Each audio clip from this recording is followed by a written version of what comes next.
Good evening. Good evening and welcome to tonight's meeting of the District Development Control. My name is Councillor Sue Jones and I'm chairing tonight's meeting. Good evening, members. Could I just, for the webcast and for everybody here, make some introductions so you all know who is who. As I've just said, my name is Councillor Sue Jones and I am chairing tonight's meeting. To my left is Nigel Richardson, the Planning Service Director. To his left is Lydia Granger, who is our Joint Implementation Team Manager. We then have two Principal Planning Case Officers with us tonight, Nick Finney and Emily Holton-Walsh. And then to the far left, we have Krishna Shah, the Senior Urban Design Officer. To the other side of the table, we've got my Vice Chairman this evening, Councillor Brian Rolfe, followed by members of the Democratic Services, led by Gary Woodall, the Team Manager for Democratic and Electoral Services. I think that is all I need to say by way of an introduction.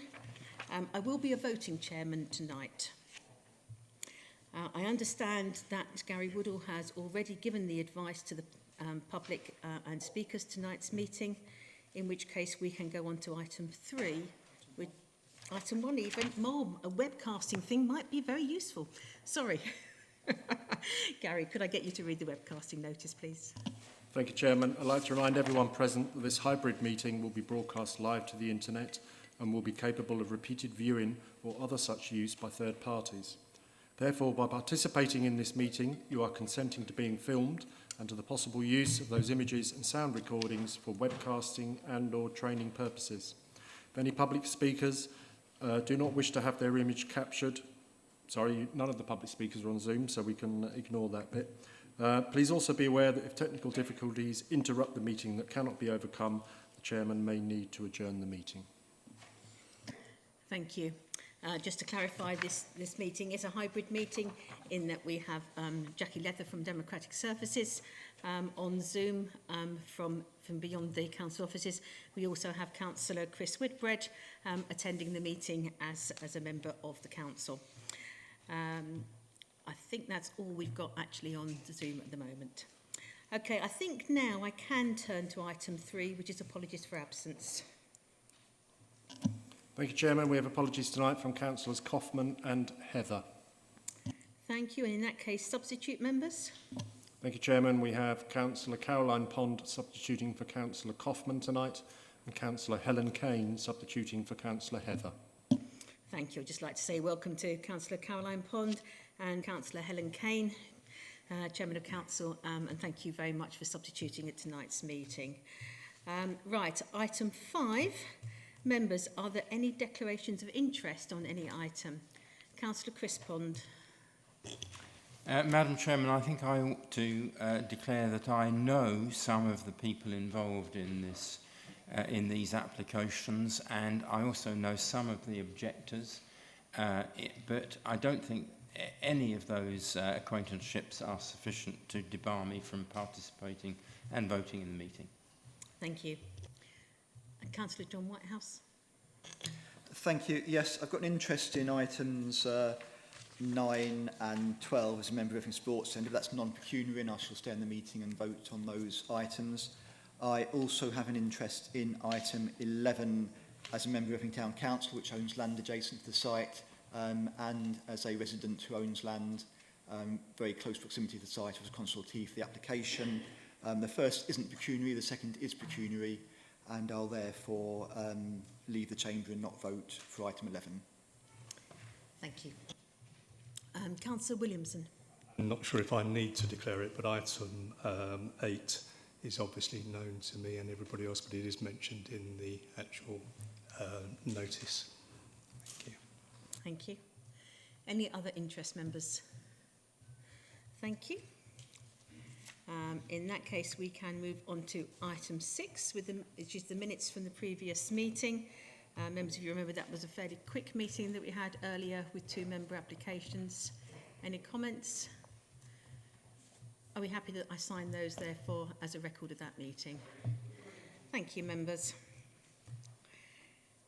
Item 7 is for noting. It is the Briefing notes on the Epping Forest District Local Plan submission version. Gary Wardle did send an updated version of that through at about 3:20 this afternoon, but that is for noting. I'm sure you've already read it and noted it. Okay, members, in that case, I think we move on to item 8. Councillor Pond. I'd like to raise the point of order which I gave you previous notification of, which is that, as is not usually the case, the preliminary items do not include a slot to request site visits. Now, on items 9 to 13, I would like to request a site visit, possibly to take the form of a whole day or half day tour for members. I rapidly reading through the 660 pages of the agenda realised that although some of these sites I know, I do not know them in great detail, and in particular reading some of the objections from the Town Council and from individual residents, I cannot form any realistic impression of the exact circumstances applying in places like Nickel Road, Buttercross Lane and Baker's Villas. In Buttercross Lane, I have walked down Buttercross Lane on 2 occasions, one in connection with a planning application a couple of years ago, but the other happened to be on the day that England won the World Cup. So my recollection is somewhat vague. And Nickel Road I've walked down once, and Baker's Villas I've never penetrated into.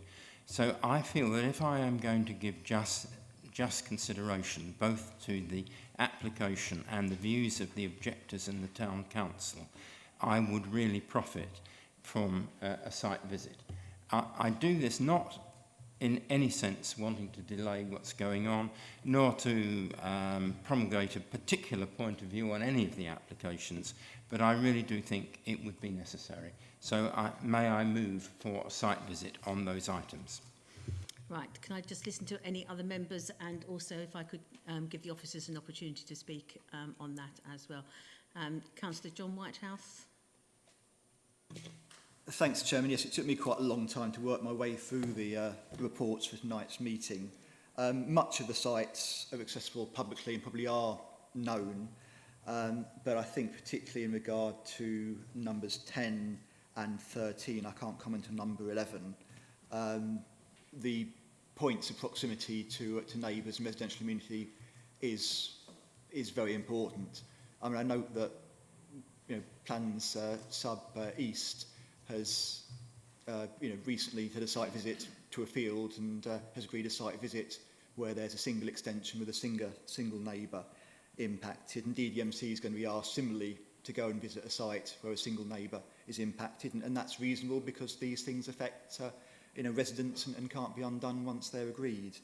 And I think on the same basis, we do need fully to understand the impact on Buttercross Lane, Baker's Villas, and some of the other issues raised by people who made representations. So certainly, as far as sites, the Crescent Lane car park and civic offices are concerned, I'd support the request. Thank you. Councillor Heat. Thank you, Chairman. I also emailed you about this. It's a momentous decision. It's a really huge decision for Epping, and I too feel that I would benefit from a site visit, but I don't wish really to delay anything, but I don't think I can do it justice. Thank you. Councillor Holly Whitbread, and then I'll come to officers, if I may. Thank you, Chairman, and I appreciate I'm not a member of the committee, so thank you for letting me speak this evening. And I am a ward councillor, and I'm pleased that Councillor Pond didn't actually ask for a site visit on the Condor building, but like the other sites, they're very much central Epping sites. I think this has gone through extensive consultation, all of the sites, obviously 2 very significant consultations on the applications we're seeing today, and I feel like a site visit is unnecessary, and it is slightly politicking, to be honest, to try and actually delay this application further. I feel like we've got to a point now where we've heard a great deal about these applications. They're all inaccessible sites. You've got thousands of pages in front of you to read this evening, so I think we should just get on with it. Thank you, Chairman. Thank you. Councillor Morgan. Thank you, Chairman. As a member of the committee, I object to a site visit. We've had plenty of time to look at these sites individually if we wanted to, and it's all laid out in the agenda here, a very good description of what's happening on these sites, so I wouldn't support a site visit. Thank you. Any other members? Can I just ask officers to comment on the validity of the site visit, please? Yeah, thank you, Chairman. Just looking at the Constitution, first of all, it says formal site visits may be undertaken of any potential development site subject to application whether there is a substantial benefit to the decision-making process. Now, there is a lot of information that you haven't even looked at or seen yet as part of the officer's presentation tonight. So you're going to see plans, you're going to see relationship between the proposed development and neighbouring sites. And there has been quite a lot of consultation prior to this meeting, leading up to this meeting as well. So, you know, the decision's yours. It'll have to be a vote on whether you decide you do want a site visit. But what I would say, yes, there's a lot of information there in the officer's report. Quite a bit of it is repetitive. So even though it's 650 pages long, that's why we've got a team here on the top table to help you to come to that decision tonight on all those applications. So, like I say, you should be hopefully familiar with a lot of the sites because they're public town centre locations. And to be absolutely honest, from what I heard from Councillor Pond, that didn't sound like you need a site visit on all the sites in any case. It sounded like it may be just one or two of the sites. But I'll just point you to the Constitution, where it talks about substantial benefit in the decision-making process. As I said, there's a lot of information, and we will help you come to your decision tonight. Thank you, Chairman. Thank you. Councillor Pond, I will let you come back.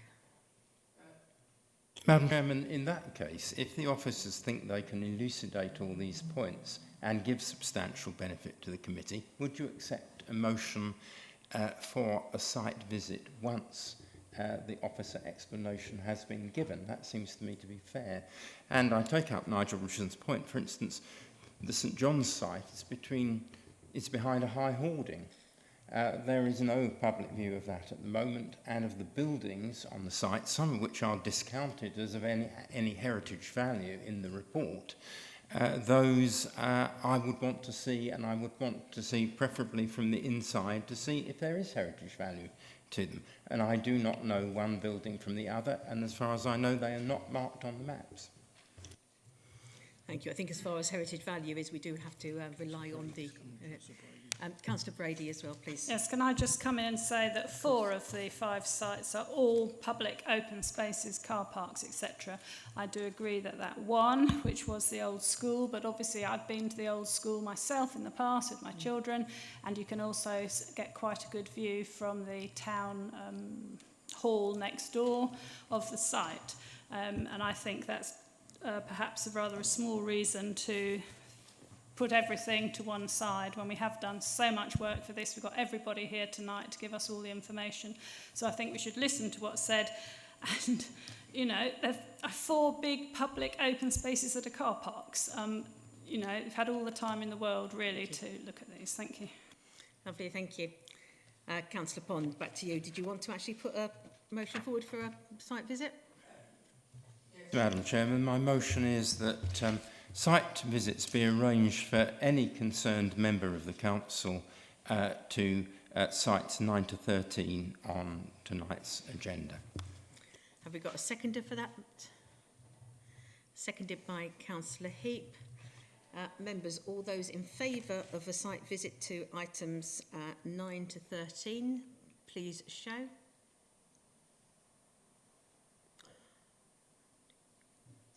Five, Chairman. And those against?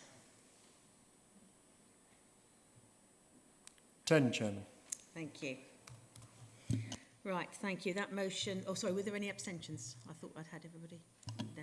No, Okay, Chairman. thank you. That motion was defeated. I can only hope, Councillor Pond, that you feel that you can make your decision based on what you hear now. Okay? Madam Chairman, there are certainly some decisions I could make, but not others. We'll take those as they come, Councillor Pond. Okay. In that case, members, we will move on to item 8, which is 9 Power Road, Buckhurst Hill, and I'm going to pass over to Nigel Richardson for this item. Yeah, thank you, Chairman. Won't be too long on this one.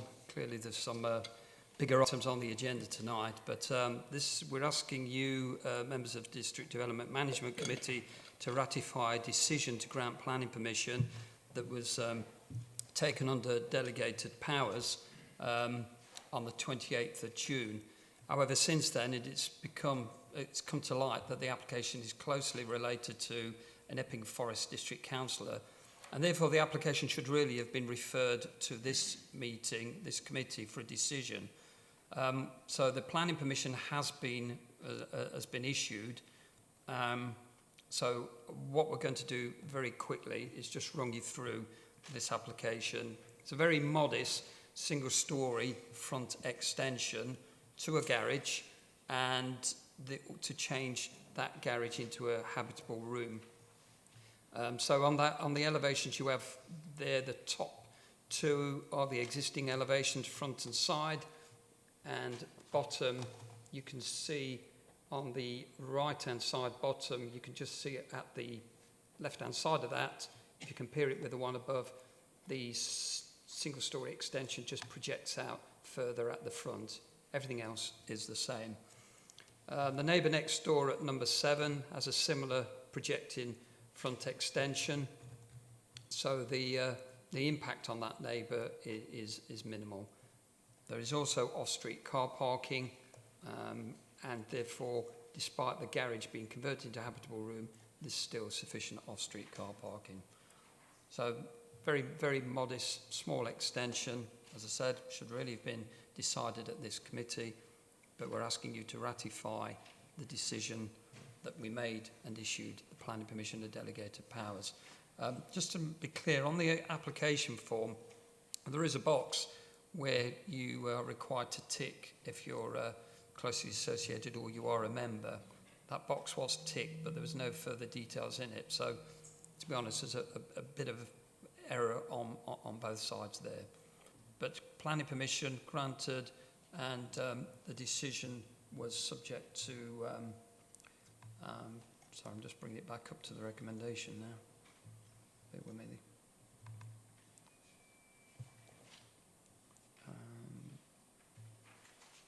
Yeah, the normal 3 years carried out strictly in accordance with the approved plans, and materials shall match. Thank you, Chairman. Thank you. Members, any comments? Thank you. I think that is just to literally ratify that decision. So all members in favour? I think that's unanimous. Unanimous, Chairman. Okay, thank you, members. Right, moving on to the more weighty matters on tonight's agenda. Members, we have got an extensive agenda. I think it's the first time I've ever known an agenda to appear in the Lever Arch file, and it is daunting to say the least. In a minute, I'm going to ask Lydia just to run through the actual format and how we're going to take the items. But I would ask members, please, if we could try and, to some extent, follow the rules of just a minute. If we can have sort of no deviation and repetition, that would be... You don't get extra marks from finishing in a minute. Well, I don't know, perhaps you should get extra marks for finishing in a minute. But if we could, please, make sure that we are not reiterating comments. I know sometimes it is necessary to reiterate, but if we cannot overly reiterate points that have already been put forward by other members, and if we could avoid that in... interest of our own time, that would be very beneficial. Lydia, are you happy just to outline the format that we think and then go from there? Thank you. Thank you, Chairman. Good evening, members. So we do have 6 applications in front of us tonight, 5 planning applications and 1 listed building application in respect of the Condor site. They have been submitted with a single environmental impact assessment, and there are shared technical issues across the 5 planning applications that officers have to consider together because of the way in which they've been submitted. So because they are very much tied together as a one redevelopment scheme for Epping, we're going to present them in such a way whereby we cover off the principles of development for the schemes as a single project, and then we're going to have detailed presentations for each application. So it will run as the principles presentation will go first. Then what we will do is do Bakers Lane detailed presentation, followed by speakers, and then we'll do Cottis, followed by speakers, and then we'll repeat the other 3 applications. And then if we could ask members to have a debate on the principle of development, and then each detailed application in turn after that. And that will enable members who need to step out and are not going to be able to take part in the debate to hopefully compartmentalise it to some extent, while recognising that there is a cross-cutting principle of development to be considered for all 5. And that's particularly in relation to the impact on the Epping Forest Special Area of Conservation. It's to do with the housing mix and housing delivery, and also to do with the principle and viability overall in respect of policy. So thank you, Chairman. I'm going to now hand over to my colleague Nick Finney, who will do the principles presentation on the 5 sites. Yes. I'm assuming that we'll vote after the detailed discussion on each item. I'm assuming that is where you will vote, after each detailed discussion? It can be, or it can be at the end after we've heard all of the debate.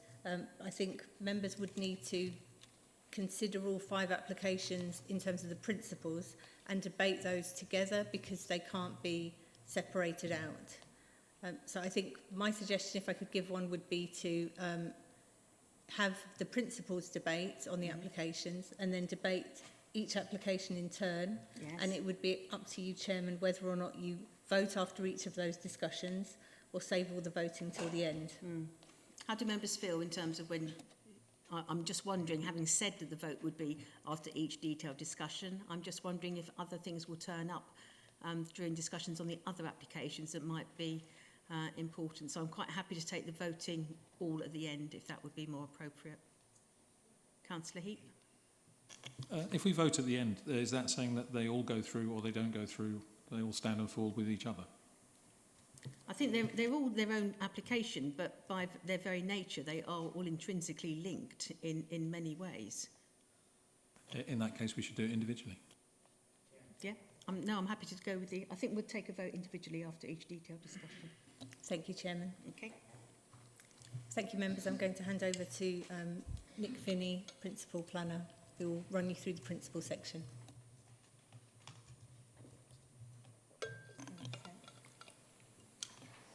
Okay, thank you, Lydia. Just waiting for the presentation to come up. Okay.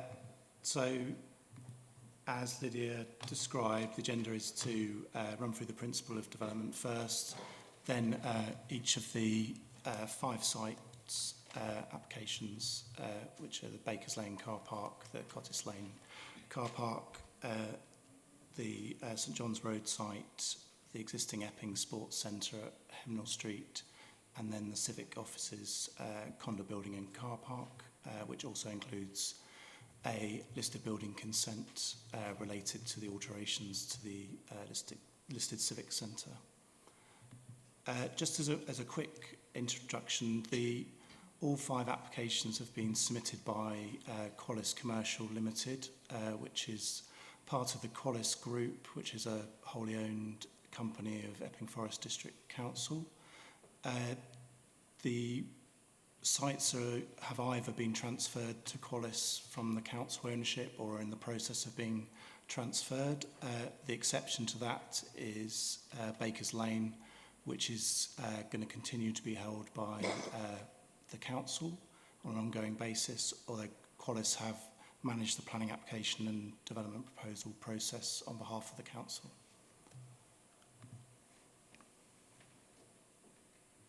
So again, the applications are under the principle. As some background, all these sites are allocated in the emerging local plan, and this proposes residential and employment uses across the district to meet need. So all these 5 sites have been identified in the plan to meet that future need. And the local plan is at an advanced stage. The inspector's advice following hearings has been received. Main modifications to that plan have been undertaken and were consulted on in July to September this year. So the plan's at an advanced stage and on track for adoption shortly. The plan on the screen you can see there is the site allocation plan from the draft plan, which identifies the site allocations within Epping. All 5 of these sites are allocated and they have a description within the plan of what they're allocated for.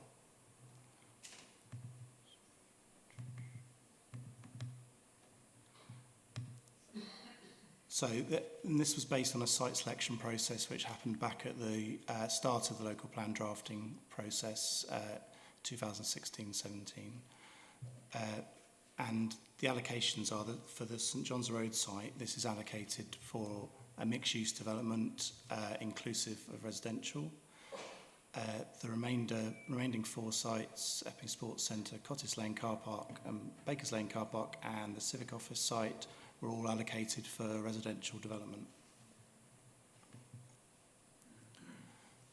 During the local plan examination, the inspector did not raise concerns over the pro-site allocations, apart for some minor modifications in respect of St John's Road and the civic offices.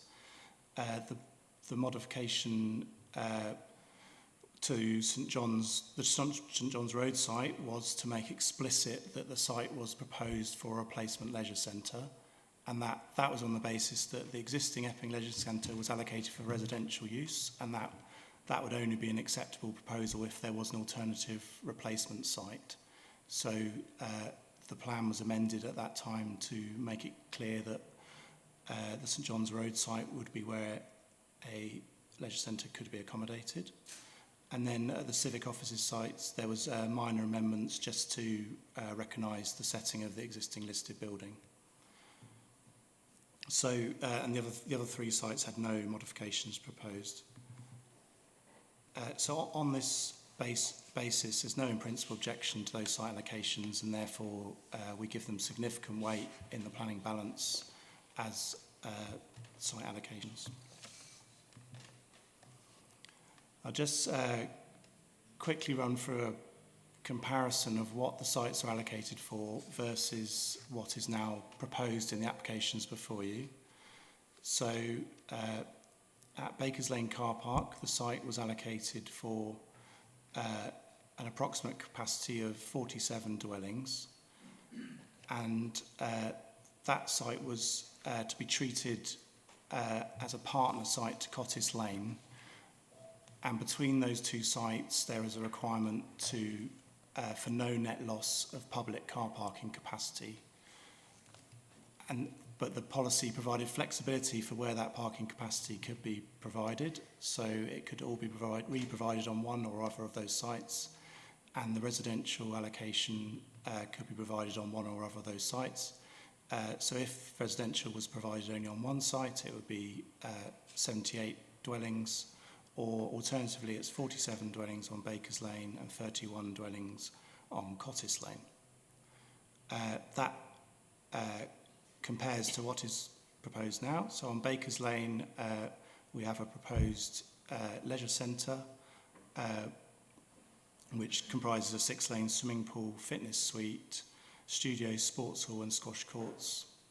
And on Cottis Lane, we have the 330 space multi-storey car park and a commercial development that comprises Class E commercial floor space, which is the new flexible use class for a range of town centre uses, and a cinema use.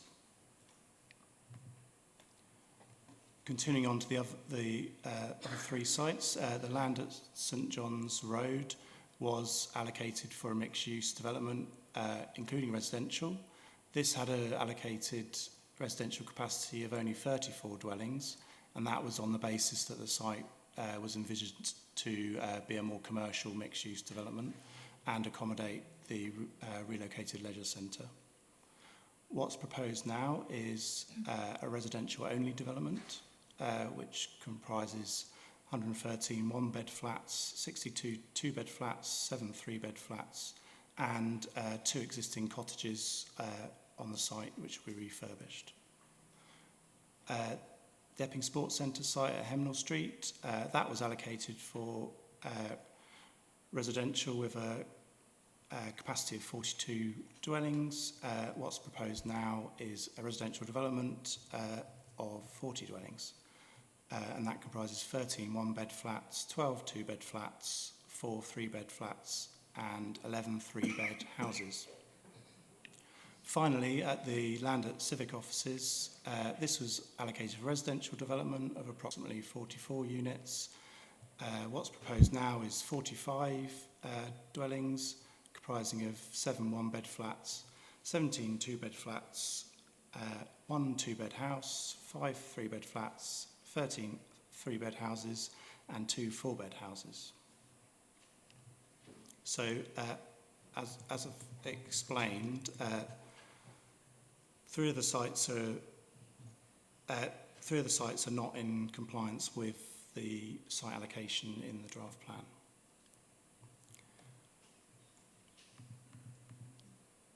What Qualis, in taking on these 5 sites, has been able to look at Epping Town Centre with new eyes and a revised approach, and look at them holistically and come up with a town centre strategy as a whole, and review what uses fit best on which site. The previous allocations were based on information at the time that was available in the local plan, but not subject to detailed design proposals. So Qualis has now developed detailed design proposals for these sites and evaluated what would best work on those sites. Some key points that have emerged from that is a preference for the commercial and active town centre type uses to be as close to the heart of the town centre as possible, to join with the town centre and support its vitality and viability, as opposed to the St John's Road site, which was previously allocated for those uses, which is more distant from the town centre and therefore has the potential to establish a competing centre. The St John's Road site has also been brought forward in the absence of the Town Council Hall building. The site allocation, as allocated, includes that site, so that at some point it was identified that that would be available for development. That's not proved the case or part of Qualis's proposals. So the proposals before us include a smaller site than the allocated site, which restricts the type of uses which can be accommodated on the site. The larger footprint of a leisure centre, in tandem with a smaller St John's Road site, which has heritage features on it and protected trees, is a difficult fit, and we recognise that. Baker's Lane provides a clear site where a large footprint building can be accommodated, and again has a more closer relationship to the town centre and the Cottage Lane site. And this in turn enables a more sensitive development on St John's because residential development can be more flexible to that heritage environment and the context, whereas commercial developments and a leisure centre require bigger buildings and structures and are less flexible to the design. So that's a summary of where the applicant got to in their thinking on these sites, and they put forward the applications on that basis.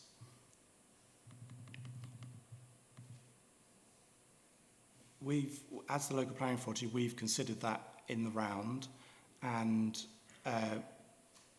it's felt that the objectives of the draft local plan and those allocations have been met, albeit in a a different arrangement of sites. We are getting the same uses that were the objectives of the local plan, and potentially in a better, more coordinated way. So overall, that re-provides the Epping Sports Centre on the Bakers Lane site with enhanced facilities. Cottis Lane provides the no net loss of public parking spaces in a multi-storey car park. Class E commercial uses and a cinema use on Cottis Lane are provided, providing the potential for new facilities and growth for Epping Town Centre in lieu of what was proposed on St John's Road. Hemnall Street, St John's Road and the civic offices all provide residential accommodation at the same level envisaged in the local plan or an increase in housing provision. The provision on St John's Road is greater than was previously envisaged and makes up the shortfall from the Cottis Lane and Bakers Lane sites. So taking the 5 sites together, the proposed uses accord with the policies in the draft local plan and the adopted local plan.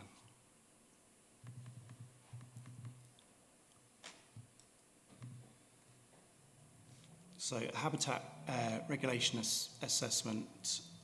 The Epping Forest Special Area of Conservation contains habitats and species of significant ecological importance. The FSAC is affected by air pollution, principally from vehicle emissions and recreational pressure. Recreational impacts are identified for the proposed development due to the increase of population it creates and the impacts arising from potential increase in vehicle movements. The Epping Interim Pollution Mitigation Strategy has been adopted by the Council to mitigate the harm on the FSAC. And in the first instance, Section 106 contributions to those mitigation measures are sought from all applications. Specific mitigation measures at these projects include on-site electrical vehicle charging points, which are at 100% on the residential, of parking spaces on the residential schemes. At the multi-storey car park, 15% of the spaces will have electrical vehicle charging, and for electrical vehicle use only. 100% of the 6 blue badge spaces at Bakers Lane will have electric charging facilities. A range of staff and visitor travel plans are proposed to encourage sustainable travel. There will be a car park management plan for the multi-storey car park and sustainable travel initiatives linked to the operation of the leisure centre. Taken together, the 5 sites, the mitigation measures have been factored into the traffic modelling undertaken, and this has resulted in a 4% reduction of cars in the level of average annual daily traffic that's assumed in the traffic model that is undertaken as part of the habitat regulation assessment. And that's partly a comparison to the existing use of these sites compared to the parking proposed. There's a reduction. So the assessment of air quality is cumulative and it's taken account of the impact of all 5 sites together and has been found to be acceptable. So just turning to the 3 residential sites, the applicant has submitted a viability assessment for these 3 sites prepared on their behalf by Carter Jonas. This was reviewed independently by the local planning authority by appointed consultants BPS. This review agreed that the assumptions of that viability assessment were correct and that the 25% affordable housing provision that identified was appropriate. This is below the 40% policy requirement, but the viability assessment demonstrated that that was the highest reasonable level of affordable housing that could be provided on these sites. St John's Road rather than 40% policy requirement, it's actually 34% because the vacant building credit, which is a government planning guidance, allows applicants to net off the existing buildings on the site, and there are existing buildings on this site. So 25% affordable housing is proposed. We, however, are requiring upward reviews to that, so to capture improved viability over time. So there'll be set points in the development cycle where viability updates are required, and if profitability and viability is increased, the level of affordable housing can be reviewed. The applicant is investigating the option to deliver a build-to-rent product, and this is just worth mentioning because it has a slightly different affordable housing operation function. So build-to-rent product as compared to normal rent, so sale properties which may be rented, is a product where whole blocks or whole sites are managed by a single management company, and they are rented by that management company, but with specific terms and sort of very high levels of on-site management which manage that product. The affordable housing in that scenario would form part of that same product managed by that single company, but at affordable rents, and there'll be legal obligations to require that to be provided. So affordable housing is still provided, it's provided in a slightly different format. That's in compliance with government guidance on build-to-rent and is an acceptable affordable product. Overall, the range of units are from one-bed flats to four-bed houses. There is overall a higher proportion of smaller units, but this is felt to be in keeping with a highly sustainable town centre location and is an appropriate mix. Just turning to section 1.6, heads of terms. So these, we're not providing exact details here. It's set out in the report, but these are the general measures which are being applied across the sites. There's a delivery and implementation linkages to the sites to ensure different things are delivered from those sites as has been proposed, rather than each site being delivered on its own and maybe one site being built out and not another site. We want to see all the sites brought forward as is proposed in order to offset that conflict with the local plan. So we ensure that housing is delivered, we ensure the leisure centre is delivered before the existing leisure centre is closed, etc. There'll be affordable housing and build-to-rent provisions, setting out how that will operate. Then financial contributions towards primary, secondary and early years education, contributions to library and healthcare facilities, contributions to highways, active travel and public transport contributions, and then contributions to open space, play space and green infrastructure within Epping, and as mentioned earlier, the FSAC mitigation contributions. So that's a run through the principles of the development. We're now going to turn to the first site, Bakers Lane.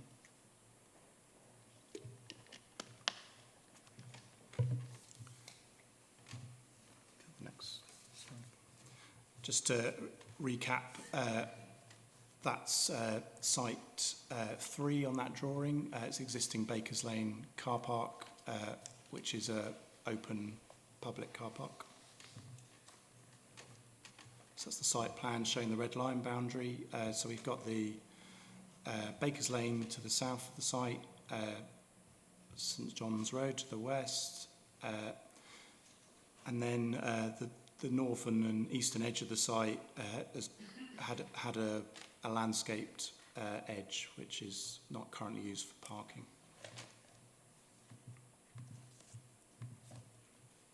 So the proposed development, as mentioned earlier, is for a new leisure centre for Epping to replace the existing Epping Leisure Centre.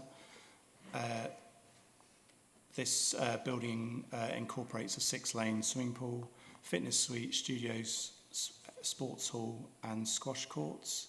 So it's replacing existing facilities at the existing leisure centre, but with the addition of a swimming pool.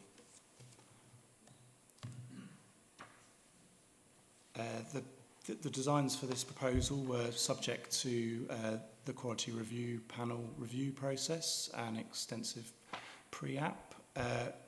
There's been 2 rounds of consultation during the process because amendments were made, and we've had 11 representations from residents. The key issues, the issues are set out in the report, but just in summary here is potential impact on ecology, car parking capacity and traffic impact, the character of the design, overlooking loss of amenity, daylight and sunlight effects, construction noise and traffic, and operational noise and lighting. Then just turning to other statutory internal consultee responses. So from Essex County Council, we've had no objection in their capacity as the lead local flood authority or regarding green infrastructure, highways, archaeology and ecology. Throughout these requests for conditions have been made and they're set out in the conditions in the report. EFDC internal consultees raised no objection in relation to noise, contaminated land, air quality, drainage and building control. The EFDC Tree and Landscape Officer did raise an objection to the loss of existing trees on this site. Epping Town Council did not object but did raise a number of concerns regarding impact on residential amenity and traffic. The Epping Society raised objections on a number of grounds, including the scale of development and impact on traffic. So generally issues are covered in the report, so we're going to just focus on some key issues of design and neighbouring amenity. To start with just a further description of what's included in the leisure centre. So you may not be able to make out the detail on this plan, but it shows there's a ground floor level to the top right, which shows an entrance foyer, which doubles as a cafe, and a central circulation space. This then leads through to changing areas, swimming pool, and then has the... Sorry, someone's chair. Sorry, yes. I just wonder, have you got a pointer or anything? Because my eyesight is fine. It would be great if you could just point to each of the things. We've got a pointer cursor. Yeah, I think we've got one now. I think we've got one on screen now. Thank you. Okay. Is that your mouse? Yeah, okay. Yes, could you have the lights down a bit? Thank. Is that better? Okay, thank you. Yeah, so I'll just start that bit again. So there's the main foyer, and then to the right the main swing, the learner pool, and then the main pool beyond that, with a changing village in the centre of the building, changing rooms. Then there's the sports hall and squash courts to the front. Below that, the proposal is to, the sites on, the levels change on the site, and the proposal is to excavate the site partly. So down from that level is plant rooms that support the pool, but also that's where you enter the sports hall and the squash courts. Then at the first floor level there, at the front of the building is a fitness suite and 3 studio rooms for exercise classes.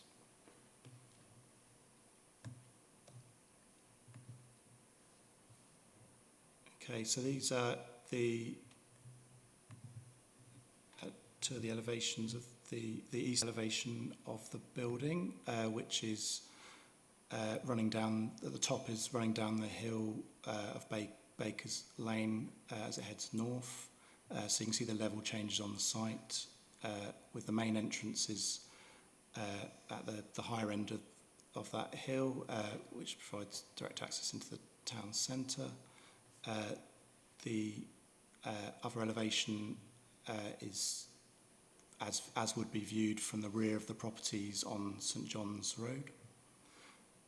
Materials generally proposed to be a buff brick with aluminium frame glazing, bronze coloured metal louvres and bronze coloured cladding at certain points.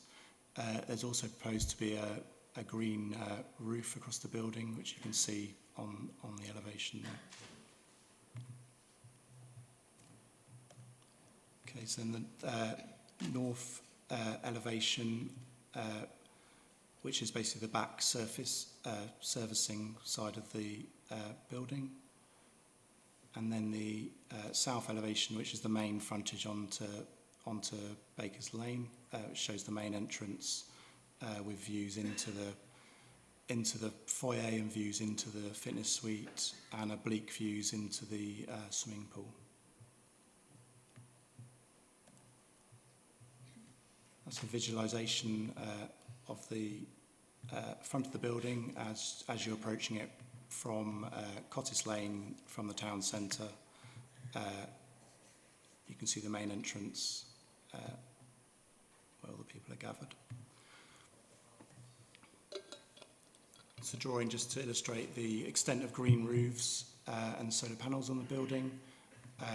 To the rear of the building, you can see there's a service road access, which is for the vehicles that need to service the swimming pool plant, and refuge collection can surface via the rear of the building. Linked to this project is proposed highway improvements, which will be separate, subject to separate highway consents and agreement with Essex County Council as the highway authority. But it's proposed to improve the public realm immediately surrounding this site and the Cottis Lane site, and provide linkages between them. So that's just illustrating that arrangement.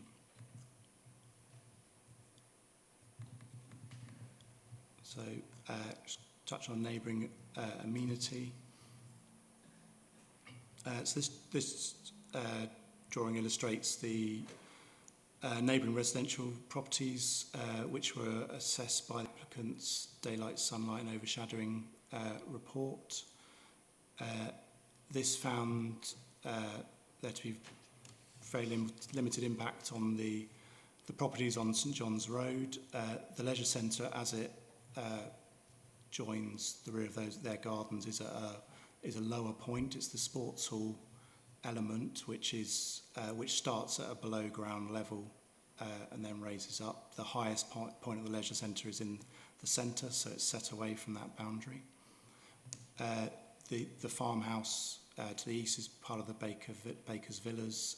That was not found to be impacted. Number 1 to 2 Albany Court to the north.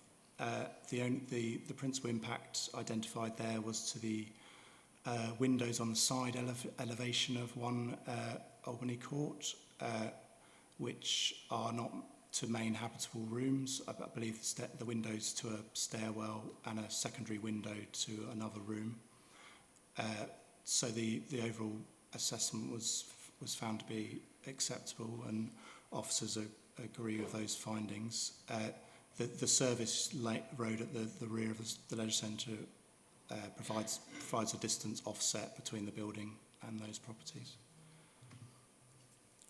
Just sections to illustrate more clearly that relationship in an illustrative form.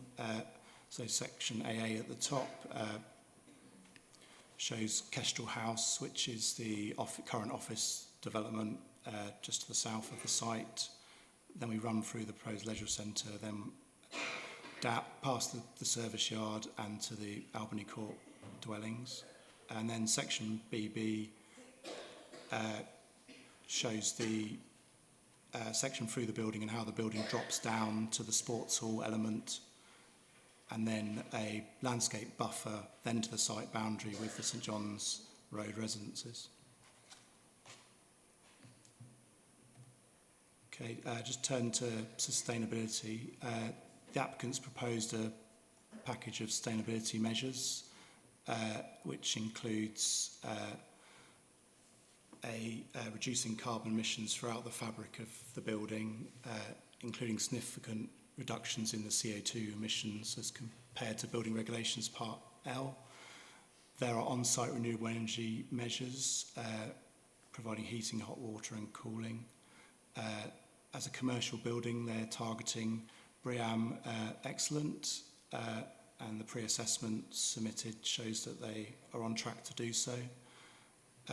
Electrical charging points are provided and bicycle storage facilities.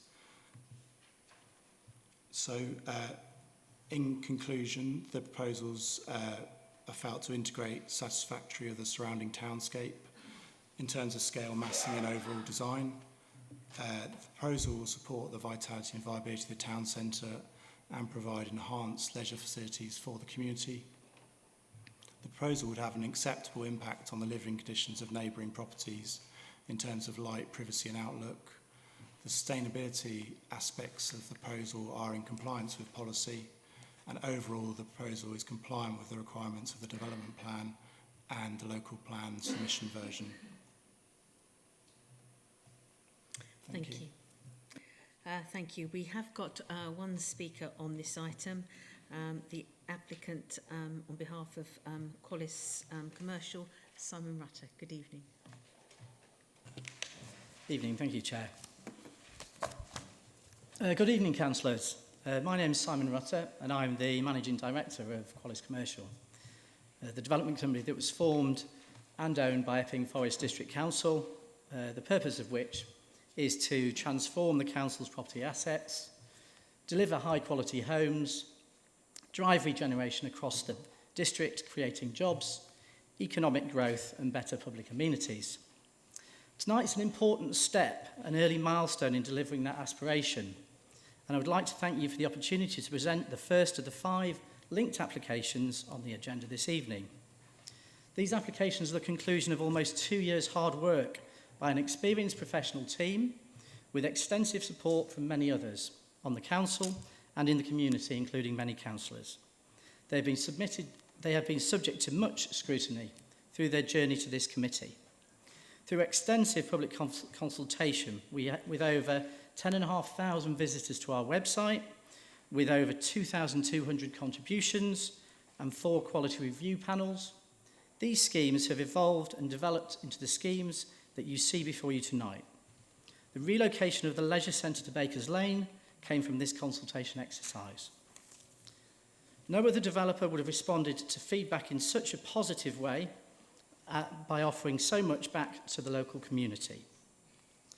The jewel in the crown is the new leisure centre at Bakers Lane, which will provide state-of-the-art leisure facilities for the people of Epping.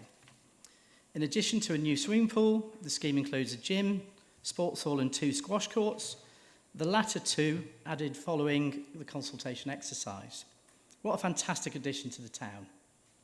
Our award-winning architects have worked hard to create an impressive building which will complement the town and marry well into the surrounding community. The sustainability and green credentials will provide a BREEAM excellent building.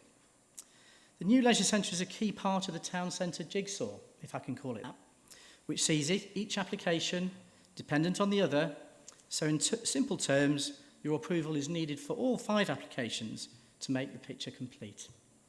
We're really excited about this project and the wider plans we have developed. This is an important start to the evening, and I ask you to grant planning consent for this fantastic facility, which the people of Epping deserve. Thank you. Thank you. Right, members, that's the detailed presentation and speakers on the first of the 5 items.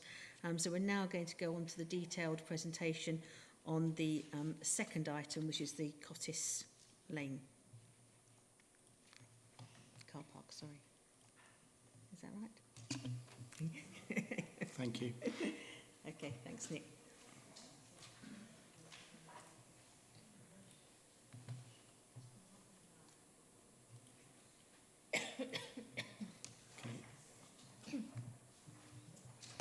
Okay, thank you, Chair. The Cottis Lane car park application.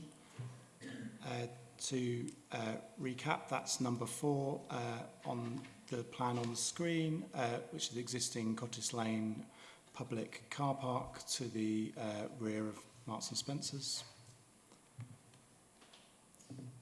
It's the site plan setting out the location. Marks and Spencer's just to the southeast, Baker's Villas to the north, and the Baker's Lane car park to the northwest.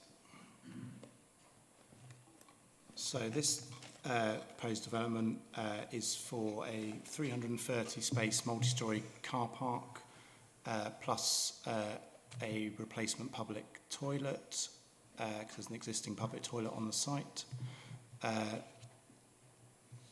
Class E commercial floor space, which is identified on this drawing between 3 location units, which rises up 3 floors in the building. That forms a screen to the multi-storey car park. And as part of the commercial proposal is also a cinema unit, which is a different use class to those other town centre commercial uses, so is identified separately. So a consultation, again, this was subject to the quality review panel and pre-app engagement. 15 representations from members of the public to 2 rounds of consultation, and this concerned matters of car parking capacity and traffic impact, character of design in terms of the scale, overlooking loss of immunity and daylight and sunlight effects, construction noise and traffic, operational noise and lighting, and antisocial behaviour and security. Internal consultees, there's no objection from the Essex County Council. Consultees, subject to plan conditions. No objection from the EFDC internal consultees, subject to planning conditions. Epping Town Council had no objection, but highlighted concerns regarding impact on residential amenity and traffic, and Epping Society raised objection on a number of grounds, including the scale of development and the impact on the traffic. Generally, matters are covered in the reports, but we'll focus on design and neighbouring amenity. So the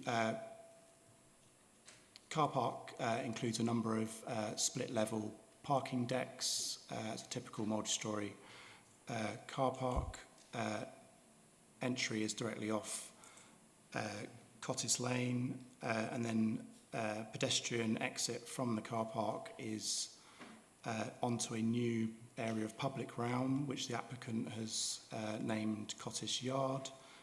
So that's to the front of the building is a new public realm area, which includes landscaping, benches, and the ability for the commercial uses to spill out if they are taken up by restaurant operators, for example. There's also the potential for pop-up type food market uses in that area. There's also a separate pavilion building to the south of the site, which is a single-storey building and helps form a gateway to that public realm, which includes a commercial unit and a bike store to the rear.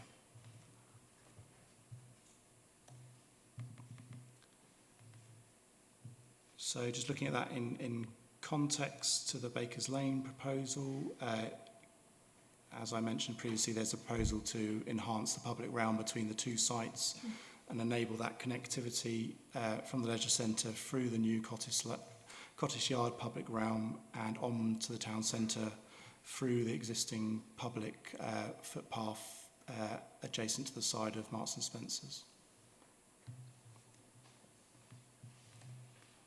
Just highlighting some of the landscape features, which include the green roofs across a number of the buildings.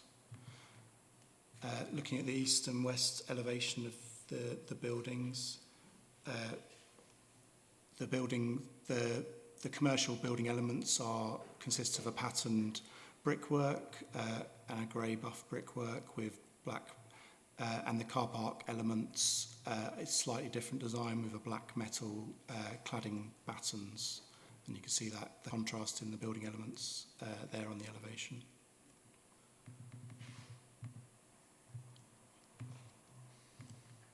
So the south and north elevation. So the south elevation is the... do you want to... so the south elevation is the commercial units of Cottish Yard and the cinema frontage. And the north elevation is the elevation fronting onto Baker's Villas. And we're just getting the presentation back up now. It's just coming back now.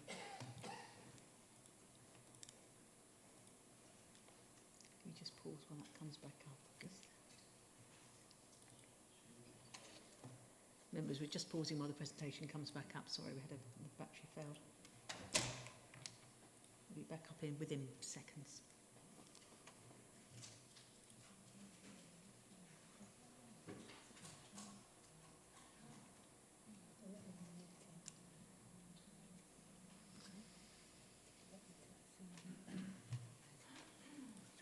Into the Zoom meeting. It's got to be let into the Zoom meeting.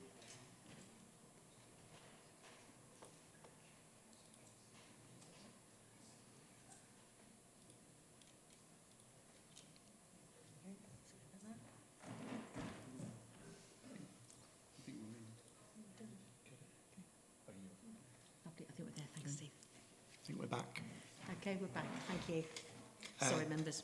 So the north elevation facing Baker's Villas has a slightly different colour cladding material. It's pale grey rather than black to soften that appearance for those residential properties. There is a meanwhile or temporary solution scenario for this site, which is that the cinema use is proposed, but there's a operator for that cinema has to be found, and the commercial situation has to work. So the applicant has provided an interim temporary design which excludes the cinema box. So this elevation shows the frontage with that absent. That design is equally acceptable. We have added a planning condition which requires a scheme to come forward for that site in due course, so that the development is not half completed if that eventuality plays out. Just a visualisation there of the gateway to the site from Cottis Lane, with the pavilion building on the right and the commercial unit with the car park to the rear. A view from within the site with the pedestrian entrance to the car park just to your right, and the new public toilets.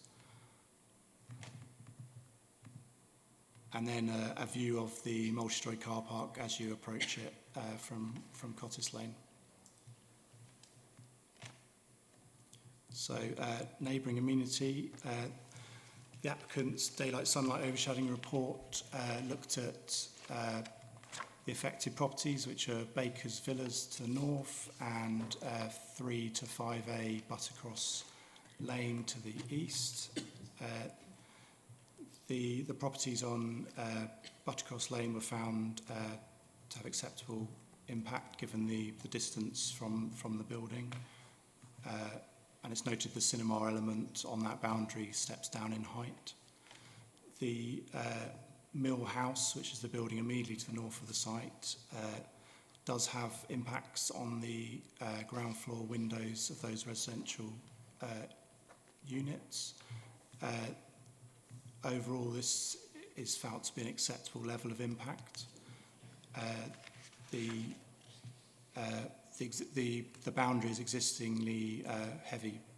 It consists of heavy vegetation, so they are actually already blocked by that vegetation as things stand.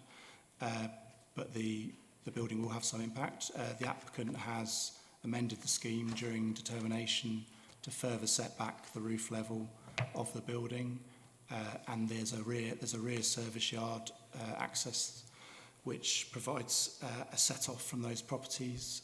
So overall, the distances and impacts have felt to be acceptable. Just some cross-sections of that relationship.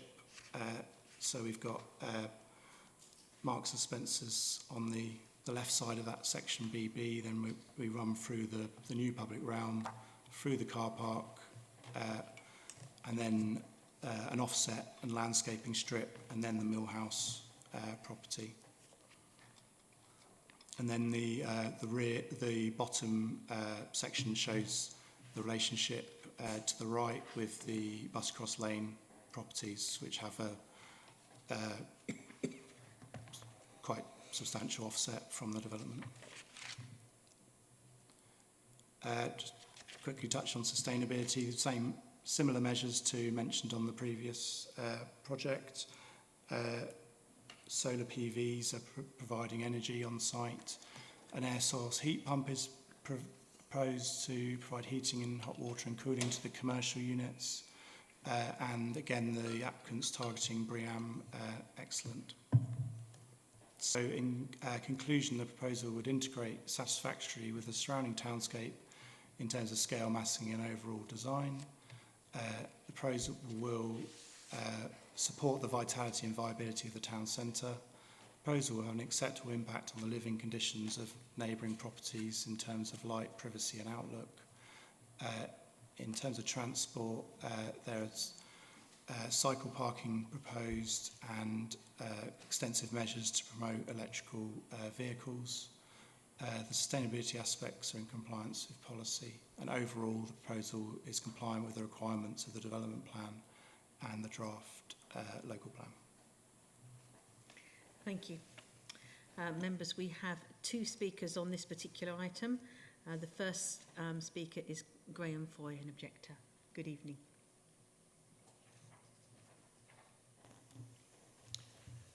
Thank you, Madam Chairman. My name is Graham Foy, a resident of Epping for 27 years. Councillors, I came here tonight to object to this planning application for numerous reasons, but as I'm limited to just 180 seconds, I better crack on and try to put my points across as fast as I can. I had in thought that you would have all read the 106 pages on this item and had made a site visit and not to make a pragmatic assessment and not relied on just the artist's impressions, which only had one car in all of them. So why the objections? One, it's huge and overbearing and out of character for this small market town called Epping. Two, it's a traffic planning cock-up waiting to happen that will lead to a chaotic gridlocking and congestion. The inclusion, this is number three, the inclusion of yet another retail outlets will be the death knell for some of the existing shops in the high street. And four, and probably the most importantly, there will be a significant loss of amenity for homeowners, particularly the elderly residents of Bakers Villas. Councillors, this items on the agenda is not a small £20,000 loft extension. It's about a massive multi-million pound, high-rise, towering, expensive structure that will be negatively affect and change forever the character of this much-loved small market town. Councillors, the proverb, don't put all your eggs in one basket. This is so apt for this application. Today, Epping has 5 smaller, open-air public car parks. They are dispersed sensibly around the town, which often means that the traffic flow is also widely dispersed. This and other Qualis applications will lead us to ending up with just one large, expensive, high-rise car park with one single entrance and just one single exit, and one congested entry road that will back up and gridlock the mini roundabouts, which are already under daily stress. And the Qualis-only independent survey report also says that these mini roundabouts have already reached capacity. Councillors, north, south, east or west, wherever you go, home is best. Yes, home is best until someone decides to change it for the worst. Elected councillors, I hope tonight you too will appreciate this sentiment. Home is best. Think about your home. Would you not protest if this building was so close to your bedroom and your living room windows? The elderly residents of Baker Villas currently have plenty of natural daylight, a nice flat view, and if this huge structure goes ahead, they will see a huge overbearing building. They will hear many more noisy cars late at night. They will also see both car and electric ceiling lighting pollution and incur an overall loss of privacy, particularly when the leaves fall off the trees. Elected councillors, north, south, east and west of our district, please demonstrate tonight that you have a moral compass and the courage of your convictions and some empathy to ensure fair play. 5 more seconds. Literally 5. Final comment. Councillors, please reject this application and ask Qualis to go back to the drawing board and come back with an improved holistic overall plan for this small market town called Epping. Thank you very much. Thank you. Thank you. Our second speaker on this item is back to Simon Rutter. Thank you. Thank you, Chairman. As I said at the outset, all these projects coming forward tonight, this evening, are jigsaw pieces. And each piece needs to be in place to make up the wider picture. We were a developer wholly owned by the council, therefore fully vested in the long-term future of the district. We have a comprehensive plan for the town centre sites, and the application for Cottage Lane is an integral part of that. The delivery of the new leisure centre will cost the council in the order of £25 million. This can only be delivered if these further forward schemes are developed. This particular application at Cottage Lane will also deliver the car parking numbers that your planning policy requires us to maintain in the town centre for its long-term future. No net loss is what we were asked to do and is what we have done in similar locations to the 2 existing town centre car parks. The design of the car parks seeks to be sympathetic to its environment, and combined with the leisure centre, we create over 122 new jobs. The relationship with its neighbours is complicated, but through design alterations, including the removal of an upper section, setting back the footprint, and enhancing the landscaping, I believe we've responded positively to these relationships. We've incorporated commercial uses along 2 elevations. These help break down the massing and integrate the scheme in the town centre. We're seeking uses in these units that will complement rather than compete with the existing town centre offer, which is booming despite COVID, with a limited number of empty shops. Looking to the future, the car park's designed from day one with 50 spaces for electrical vehicle charging. The scheme has a BREEAM rating of excellent. With flat decks and clear height of 2.1 metres, it could also convert in the future to another use, subject to planning, should the demand for car parking reduce. Epping Town Council has asked us to maintain the existing public toilets until the new toilets are built, and we were committed to doing this. This is an important scheme, and the car park is essential to allow the Bakers Lane Leisure Centre to be built. I ask you, therefore, to grant planning consent to ensure the future and continuing success of the town centre. Thank you. Thank you. Okay, members, that is the second of the 5 items, presentation and speakers. So now we'll go on to the third of the 5 items, which is the site of the former school at St John's Road. Thank you, Chair. So the next application is relating to the St John's Road site, former school, Centrepoint building and council depot land. Indicated again on this site plan here, site number 2. This is the application site showing the red line boundary. The site is bounded by the High Street to the south and St John's Road to the east. It lies within the Epping town centre, to the north of the proposed primary shopping centre as defined in the local plan submission version. And the site comprises of the former Epping School, Centrepoint building, council depot. The Centrepoint buildings, the former Cookery School and a pair of semi-detached caretakers' cottages within the site are all locally listed, and the proposal includes the retention and conversion of these buildings. The southern part of the site is also located within the Epping conservation area. So the proposal is for the redevelopment, demolition of 5 buildings and retention of the 3 locally listed buildings to provide a new apartment buildings and residential uses, and the extension, refurbishment of the locally listed semi-detached cottages and revised vehicular and pedestrian access from St John's Road and a new pedestrian access from the High Street with associated works. The application proposes 184 residential units in total across a site area of 1.25 hectares. This is a density of 147 dwellings per hectare. 8 buildings are proposed, and the spread of units across those blocks is indicated on the slide here. The principle of the size and the tenure mix has been discussed earlier in the presentation and is acceptable. As with all of the other schemes, they have been subject to quality review panels, and in this case 24 representations have been received. In terms of internal and statutory consultees, no objections from Essex County Council, internal consultees from Epping Forest, the Environment Agency, NHS.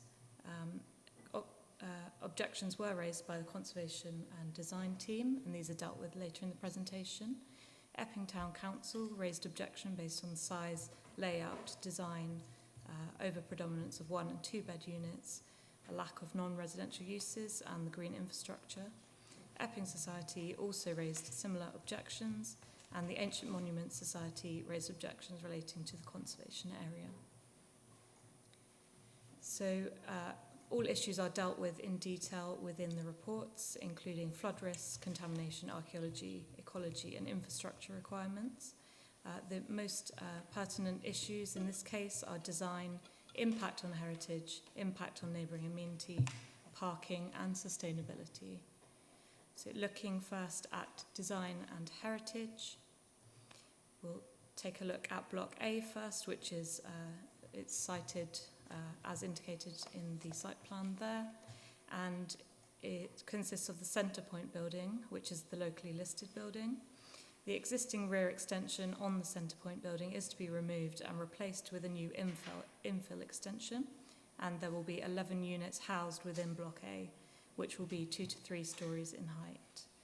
The conservation team have looked in detail at the proposals and consider that there would be an erosion of special historic value as a Victorian building. Officers acknowledge this harm and that the scheme would result in less than substantial harm to the designated and non-designated heritage assets on the site, being the locally listed building and the conservation area.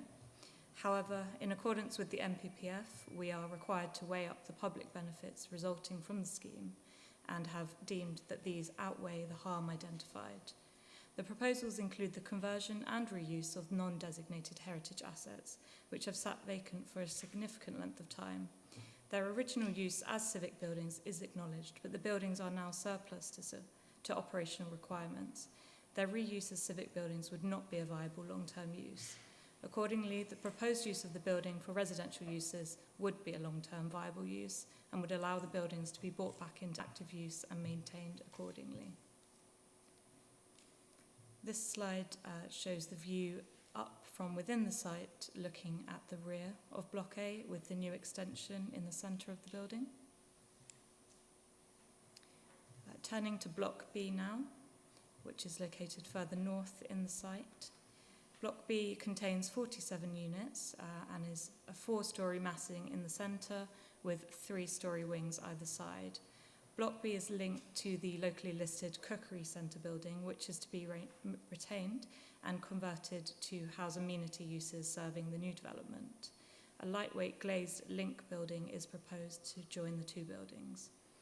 Although taller than the adjacent retained Centre Point building, Block B would be set back into the site, ensuring that the Centre Point building remains as a prominent feature within the street scene and within the conservation area.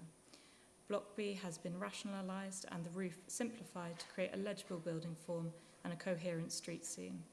Whilst the length of the massing along the northern edge of the street is more than elsewhere within the street, the way in which it's been modulated helps to mitigate the impact, which is overall acceptable. This is a view from St John's Road showing Block A, the Centrepoint building on the left, and Block B on the right-hand side. As indicated, you'll see the use of high-quality buff brickwork and standing seam metal sloping roof cladding, which is supported. The architecture and materials have been improved through the updates and the quality review panels, and the massing, articulation and materiality is supported. Block B, this is a view from the internal road within the development, showing the Block B link to the retained cookery school. With regard to the conversion of the cookery school, less than substantial harm has again been identified in connection with the loss of the appreciation of the physical integrity of this building due to its connection to the new residential block. However, again, as required by the MPPF, the benefits resulting from the conversion and its return to long-term viable use are such that this less than substantial harm is outweighed. Looking now at Block C, this contains 23 units and is 4 stories in height, located in the lowest part of the site at the north. Block C would have limited visibility from St John's Road, and its scale, siting, massing would be acceptable. This slide shows a proposed south elevation perspective on the left-hand side, and on the right-hand side is a proposed perspective looking south from the northern extent of the internal road between blocks B and E. This is Block E, which contains 32 units and is 4 to 5 stories in height with undercroft parking. The height is reflective of the building's status on the perimeter of the site here. This is a CGI of Block E, showing the view from the northern end of the road, looking south with Block E on the right-hand side. Looking now at Block F, this contains 59 units and is 5 stories in height. This block encloses a number of the public spaces proposed as part of the landscaping, including the woodland walk, which runs along the western side of the block, north to south in the site. The facades of Block F have been simplified and rationalised as part of the design development, and the use of the standing seam at the top storey ensures that the proportions of the building are correct. The use of high-quality bricks and standing seam metalwork again is supported and would ensure the building respects the surrounding context. This CGI shows a nighttime view of Block F as viewed from the Woodland Walk amenity area. Turning now to Block G, this fronts onto the High Street, contains 10 units and is 3 to 4 stories in height. Building G acts as the gateway building to the Woodland Walk, which runs from the High Street through to the centre of the site.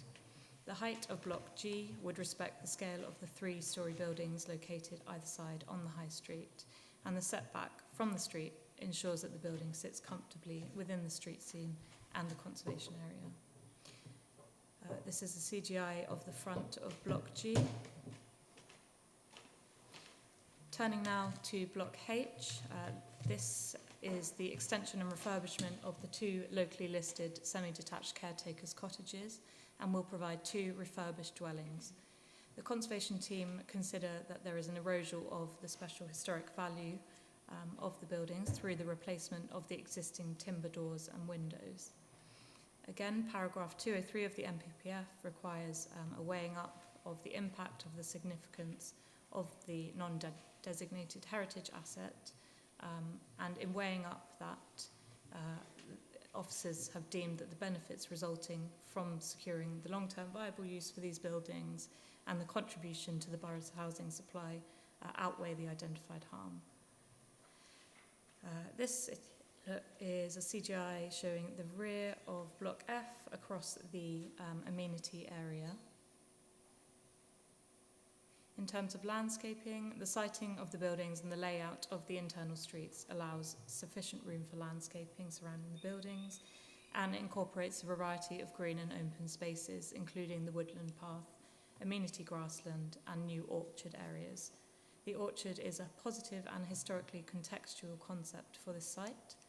Where trees are to be removed, this has been adequately justified, and native tree planting, including fruit trees, is proposed, and this is welcomed.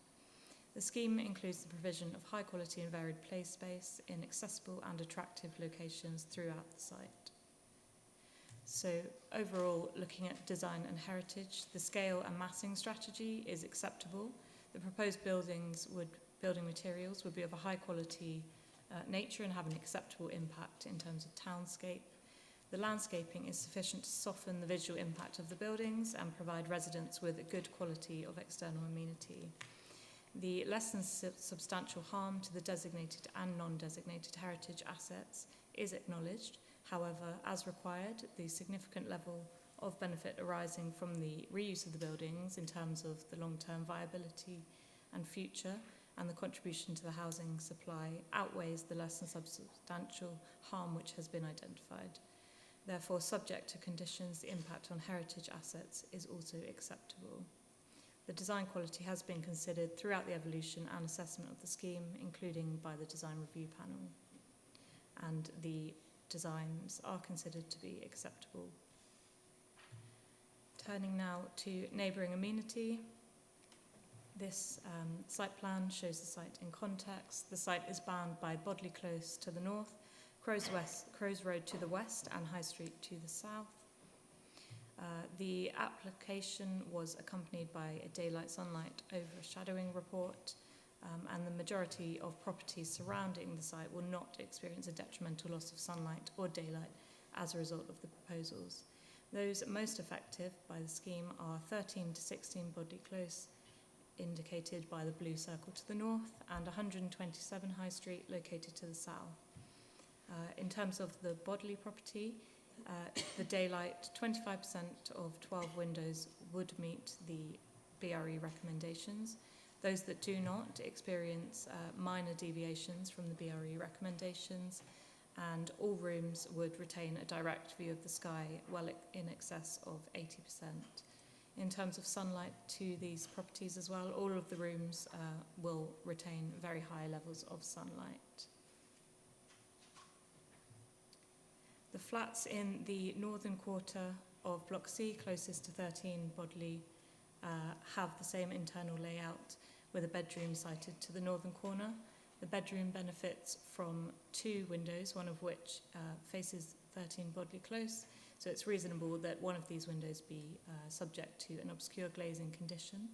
There are also 4 existing trees along this boundary which will be retained as part of the proposals and help to mitigate any impact on 13 Bodley Close. In terms of 127 High Street, the southern wing of Block F would be located close to the boundary fence, and there are a number of windows in the flank elevation of Block F. To mitigate against the harmful impact on number 127, obscure glazing condition is recommended, as well as a landscaping condition to secure a high hedge and further details of the boundary planting to ensure that the plants are of a reasonable height when planted to provide adequate screening. Looking now at other relevant matters, the parking, the application proposes 248 cycle parking spaces and 53 car parking spaces, including 4 blue badge parking. As mentioned earlier, all parking spaces have active electrical vehicle charging points as required by policy. The application is accompanied by a residential travel plan, which details measures including travel information pack, cycle parking provision, car sharing platforms, a membership to a car club, and, as mentioned, the electrical vehicle charging. The site is well located close to other accessible modes of transport. And given the scale of the development and the proximity to existing transport modes, these measures are sufficient to encourage sustainable modes of transport. Looking at sustainability now, similar approach to the other sites. The most notable point here is that the development will result in an annual 51% reduction in CO2 emissions over that required by the building regulations. So moving to a conclusion, the site is allocated for residential use within the submission version local plan, and the proposal would provide additional housing, including a significant amount of affordable housing. The proposals would integrate satisfactorily with the townscape in terms of scale and massing. the identified harm to the conservation area and locally listed buildings is overcome by the significant benefits resulting from the scheme. The impact on living conditions of neighbouring properties would be acceptable, and transport and sustainability aspects are also acceptable. Overall, the proposal is compliant with the requirements of the development plan. Thank you. Members, we do have two speakers on this item. The first speaker is Councillor Barbara Scruton from Epping Town Council. Yes, thank you. Yes, I'd like to start by saying that the committee do acknowledge and welcome the development of this site, but we do think there are considerable issues with the proposal. I think one of the main things is that Qualis is owned by Epping Forest District Council, and I sit here representing residents of Epping itself. So that we've obviously got different aims and objectives. So we felt that the design and layout needs to be looked at, and how many of these 4 and 5 bedroom, 5-storey blocks may affect the amenity of such an overlooking on the nearby residential road in a conservation area. I will only highlight one of the things because you've obviously got it written in your packs. There should be more of a mix of accommodation types, such as houses to accommodate families, not just flatted accommodation. The proposal is a vast overdevelopment of the site in terms of its density, and looking at, Mr. Foyer has described it as a market town, and I think we'd like to see more family accommodation, even if it was 2-bedroomed houses that would accommodate families. I think it's the proposed apartments will be 1-bedroom, 114, 2-bedroom, 63, and we just feel that the flatted accommodation doesn't actually suit the town, although it is in a town centre area. The development does include loss of a number of mature trees to facilitate the development, and the proposed replacement trees are a little small. So the proposed green infrastructure is not sustainable and is just a token gesture. I think one of the main concerns was there is an issue vastly insufficient car parking for the number of residential units being proposed on the site, and no allowance for visitors parking. This would actually just push more cars out on the road, and we do have a parking issue in Epping already. There are 53 car parking spaces being proposed for 184 apartments. There are severe parking issues in Epping, and the insufficient parking from this scheme will put additional pressures on the surrounding roads. However, the Town Planning Committee would like to work with Qualis to see how this development could be improved and may be more acceptable to the community. Thank you. Thank you. And the second speaker is Simon Rutter again. Thank you. Thank you, Chair. All of the applications this evening are pieces of the same jigsaw, but this one is perhaps the most critical as it provides the much-needed homes relocated from the 2 previous schemes. I'm sure you are much more familiar with me than me with this site. You will know that St John's School closed in 2010 with the new primary school opened. The buildings have remained empty, derelict, and the locally listed buildings are a visible blight on this very attractive part of St John's Road. While shut away behind hoardings, it's a very sorry site. For us, it's a key strategic site in a highly sustainable town centre location. This is why we want to bring it back to life and refurbish the locally listed buildings. We want to introduce people back to the site as a part of the local community that thrives for generations to come. The application has generated objections, with some neighbours expressing concerns about the height and the density of the scheme. The Quality Review Panel reviewed this scheme in detail, and it supports the design approach, which is complemented by well-designed landscaped public spaces. Further amendments were also made during the planning process in response to objections.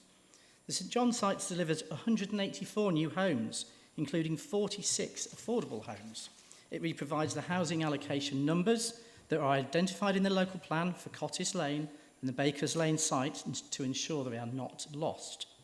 It contributes over £400,000 to education and healthcare, significant sums for local parks and open spaces, in particular the children's play area at Lower Swains. A total cumulative contribution in excess of £1.5 million, which is significant in providing benefits that will improve facilities, not just for the new residents, but that will move to the for the existing wider community too. All the projects before you tonight have strong environmental and sustainability credentials. This one seeks to push well beyond the Council's base sustainability position. For example, we intend to incorporate air source heat pumps for all of the homes. We provide on-site increased in numbers of trees, and those trees are semi-mature, which help to add to the height and the context of the green spaces. All homes are designed with dedicated home workspaces to react to the changes in working patterns. We estimate the increase in spend in local shops and restaurants will be over £2.9 million per year and create 75 new jobs across the residential sites, improving the long-term future of the town. There have been suggestions that there are too many one-bedroom houses. All the research we've undertaken and all the evidence we've seen shows this is where the demand is most acute. Young people wanting to remain in Epping, whether trying to take their first step onto the property ladder or to rent a home, there simply are not the homes available. This limited supply is driving up prices, exasperating the problems for them. Many of us here tonight are at different stages of our lives, and we should recognise that this scheme provides a good opportunity for young people to find a new home where they grow up, close to family and friends. We do need to wind up. Thank you. In conclusion, I ask you to approve this application as supported by your officers in their very comprehensive report. Thank you. Thank you. Thank you very much. Apologies. Thank you, Chair. Thank you. Right, members, that is the presentations and speakers on item 11. Now we go back for the detailed presentation on item 12, the site of the current sports centre. Thank you. Thank you, Chair. So the site location is indicated by this red line boundary plan.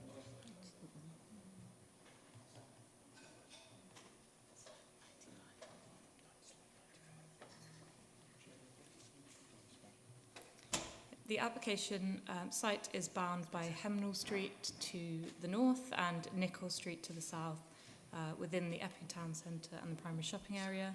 It currently comprises of the Epping Sports Centre with a large footprint occupying most of the site and presenting a solid mass to both of the site's street frontages. The proposal is for the redevelopment of the site to provide a new apartment building and houses with a mix of residential uses, along with associated vehicular access. So the application proposes 40 residential units in total, and the spread of the units is indicated on this slide. The proposal is for 40 dwellings across the site, resulting in a density of 98 dwellings per hectare. Consultation has taken place with 11 representations received. Again, internal and statutory consultee responses have been received as outlined on this slide and within the report. In this case, the main planning considerations are design, neighbouring amenity, parking and sustainability. Looking at design first, the Block A contains the proposed apartments, and whilst overall is taller than the existing leisure centre, the mass has been broken down, reducing the overall visual impact of the building. There are steps in the elevation, flat roofs and recessed pitched roofs set behind parapet walls. This general building height and massing strategy is acceptable. This CGI shows the view from Hemnall Street. The siting and massing of the building respects the existing form of development along the street, and the use of high quality brick and zinc cladding is appropriate in this context. The terraced houses front onto Nicholl Road and would reflect the height of the existing 2.5-storey houses along the road and would not appear overly dominant in the street scene. In terms of their detailed design, appearance and materiality, they would appear as contemporary yet respectful additions to the street scene. In terms of landscaping, the existing trees along Hemnall Street are to be retained, along with trees along the northeastern boundary of the site. These trees provide the context for the proposed woodland walk, which is a publicly accessible route running through the site from Hemnall to Nicholl Street, improving the permeability compared to existing. Planting and rain gardens are proposed, along with a central landscape courtyard, accessible by all residents, and there is a physical connection between the rear gardens of the terraced houses and the courtyard area. The proposal overall represents an interesting, high quality and sustainable scheme with a distinct character. There would be an acceptable level of play, planting, seating and artwork as part of the overall landscaping strategy. Looking at neighbouring amenity, we have Hemnall Street to the north, Nicholl to the south and Amesbury Close to the southwest. Again, in terms of daylight and sunlight, the report identified that a single property would be affected beyond the recommended levels, and this is number 23A Hemnall Street. Given the windows affected on this property serve a small study and a utility space and are on the flank wall facing the site, the overall level of light to the main habitable rooms of this property would be acceptable. Therefore, the impact on daylight and sunlight is acceptable. Looking at overlooking and privacy, generally the distance between the surrounding residential properties and the proposal is sufficient to ensure no unacceptable loss of privacy. The siting of windows in relation to each other is acceptable, and subject to conditions, there would be no overlooking of surrounding properties from the proposed balconies on Block A. In terms of other matters, the application proposes 62 cycle parking spaces, 20 car parking spaces, including 3 blue badge spaces, all parking to be electrical vehicle charging points, and again a residential travel plan has been provided and would result in a move towards sustainable modes of travel. Sustainability again results in a 51% reduction in CO2 emissions over Part L of the building regs, and in conclusion, officers deem that the proposal is compliant with all the requirements of the development plan and the emerging local plan. Thank you. Thank you. We have 2 speakers on this item as well. The first speaker is back to Councillor Barbara Scruton. Thank you very much. I'll make this one very brief. Thank you. There are just 2 or 3 issues here that we felt that the design and layout needs to be, of the 4-storey block needs to be looked at, as it may affect the nearby residential road and loss of amenity. And the committee noted that the EFDC's tree team had an objection, which states that there is an inadequate provision for landscape retention. And I think well, and again, the old issue of insufficient car parking for the number of residential units and no visitor parking being proposed on the site. Thank you. Thank you. And our second speaker is Simon Rutter. Thank you again, Chair. As with the previous speaker, I will keep this brief in view of the decision that you still need to make. As you know, the existing leisure centre, I'm sure, is coming to the end of its useful life. The next logical step is therefore to ask you please to support the future use of this site. The site is allocated in the local plan for residential use, and the scheme before you provides for this. It's a site split into 2 parts with a natural street pattern provided along Nicholl Road and a terrace of houses with modern architecture. This element of the scheme provides off-street parking for residents of each property. The pedestrian link between Nicholl Road and Hemnall Street is maintained through the site as it is at present to make the transition between the 2 roads easier for all, not just the residents. The upper part of the site provides for apartments which focus around a landscape courtyard. Across the site, and with all the residential schemes before you tonight, we offer increase in tree numbers. For example, on this site, an increase of 20 to 21 trees, semi-mature, between 2 and 6.5 metres tall, to provide early impact, to improve the biodiversity and create a sense of green space. The number of homes on this site is in line with the local plan, and this brownfield site is in a sustainable town centre location. The reuse of the site following the opening of the new leisure centre provides housing without putting pressure on other areas. I thank you for your time this evening. As it's getting late, I'll stop there, but ask you to approve this application. Thank you. Thank you very much indeed. Right, members, that takes us on to item 13. I'm going to suggest that we actually hear the presentation and speakers on item 13, and then we will stop for a very, very short, we will just break for a very short comfort break before we actually enter into the discussions. Okay? Okay, so back to the officers for item 13 of the Condos building. So, Chairman, before my colleague Emily presents the site, I just wanted to advise that there is a committee report addendum for this item, and that is to update the financial contributions shown in paragraphs 3.4 to 3.9 of the report to those shown in the table so members will benefit from having a copy of that in front of them, and for the benefit of the webcast. So that is to update the active transport improvements contribution to £71,996. The provision and enhancement of public parks and amenity space to £264,871. Primary healthcare contributions of £22,230. No early years contributions. Primary education of £139,871. Secondary education of £128,385. Library services of £3,501, and then the revised FSAT contribution for recreational pressure is £15,840, and for air pollution mitigation is £15,075. These figures also replace those cited in section 26 infrastructure of the committee reports where relevant. Unfortunately, this is due to a copy and paste error by officers when finalising the reports, so apologies, members. I also want to report late representations that were received this week from 13 Homefield Close and Buttercross Lane.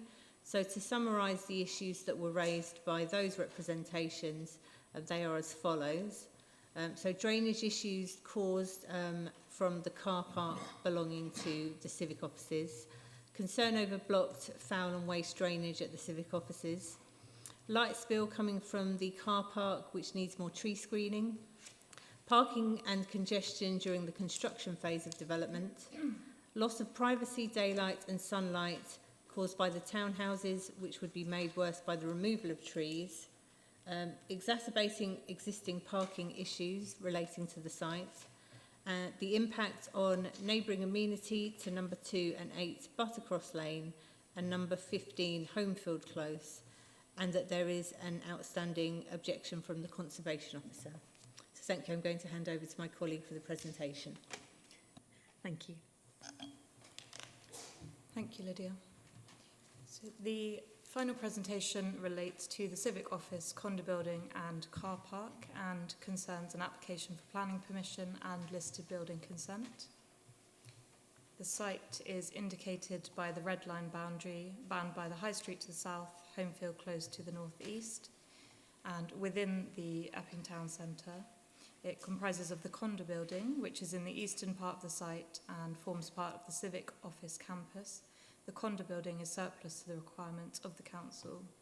The main Epping Civic Offices building is physically attached to the condo building and is grade 2 listed, but the condo building itself is specifically excluded from the listing due to its lack of significance. The part of the Civic Offices to which the condo building is linked was purposely built as a connector between the Civic Offices and the condo building. There are 3 listed buildings to the southwest, all of which are grade 2 listed. Looking at the proposed development, this is for the redevelopment of the office building and car park, and alterations to the connection to the existing listed civic centre.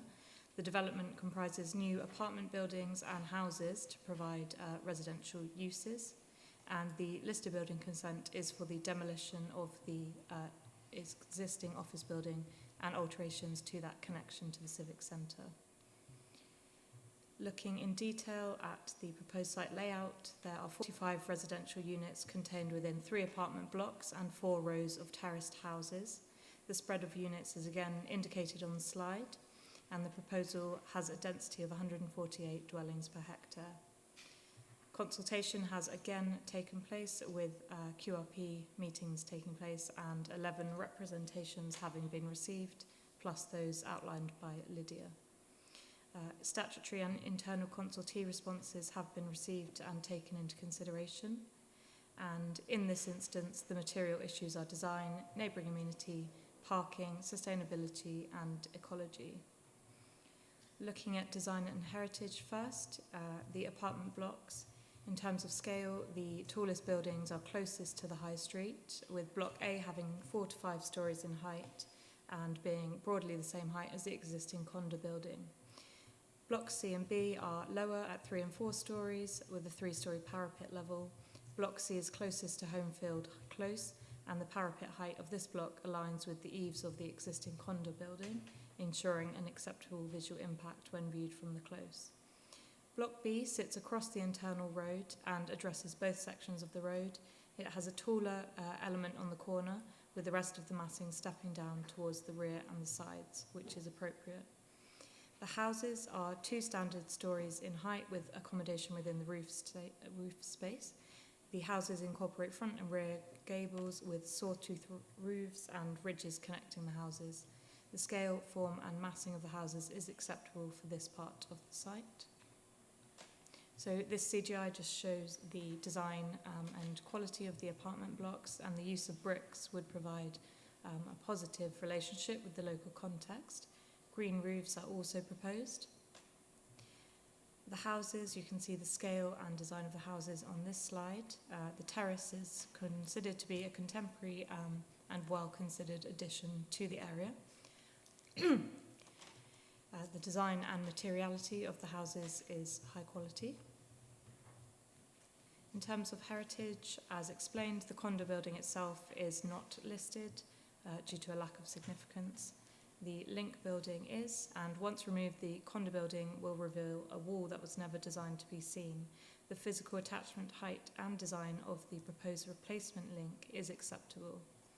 In terms of conservation, the conservation team consider that there would be less than substantial harm to the character and appearance of the Epping Conservation Area due to the scale of the development and its residential nature.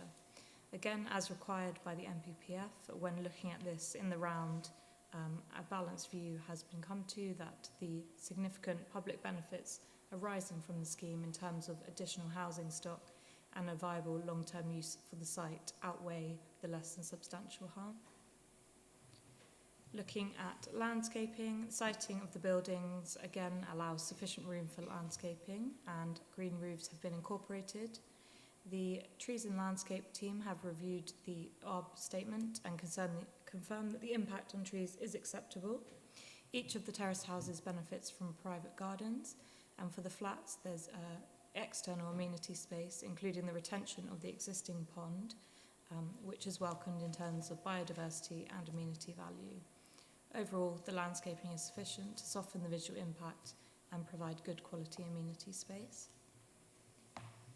Looking now at neighbouring amenity, the Daylight Sunlight report confirms that all neighbouring windows satisfy the guidelines for daylight, with some properties even experiencing an improvement, and the key amenity spaces of the neighbouring properties also would have good levels of retained sunlight.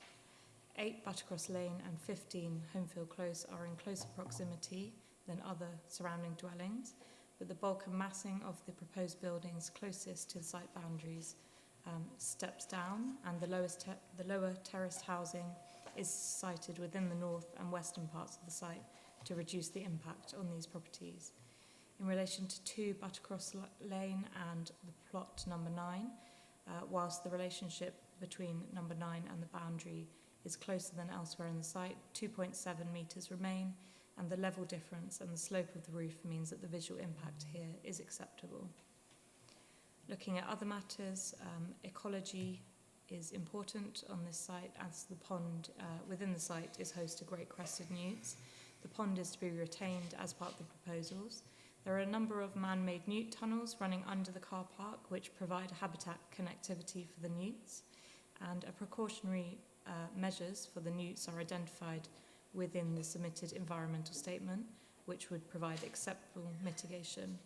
Works are not planned within the terrestrial or aquatic habitats. However, any works that may be required temporarily will be carried out under a strict method statement with the appropriate mitigation licence, and a condition is recommended to require the approval of a method statement for newts. Parking, 86, so I think that figure is wrong, 62 cycle parking spaces are proposed, 20 car parking spaces, 11 for visitor parking. Again, all to be fitted with electrical vehicle charging points, and a residential travel plan has been provided. Given the town centre location, these measures are sufficient to ensure a move towards sustainable modes of travel. Again, in terms of sustainability, a similar approach to the other sites, and notably a 50% reduction in CO2 emissions over the requirements of Part L of the building regs. In conclusion, again, looking at all those factors, officers consider that the proposed development is compliant with the requirements of the existing and emerging development plan. Thank you. Thank you. We have 3 speakers on this item. The first speaker and objector is Maria Carstrom.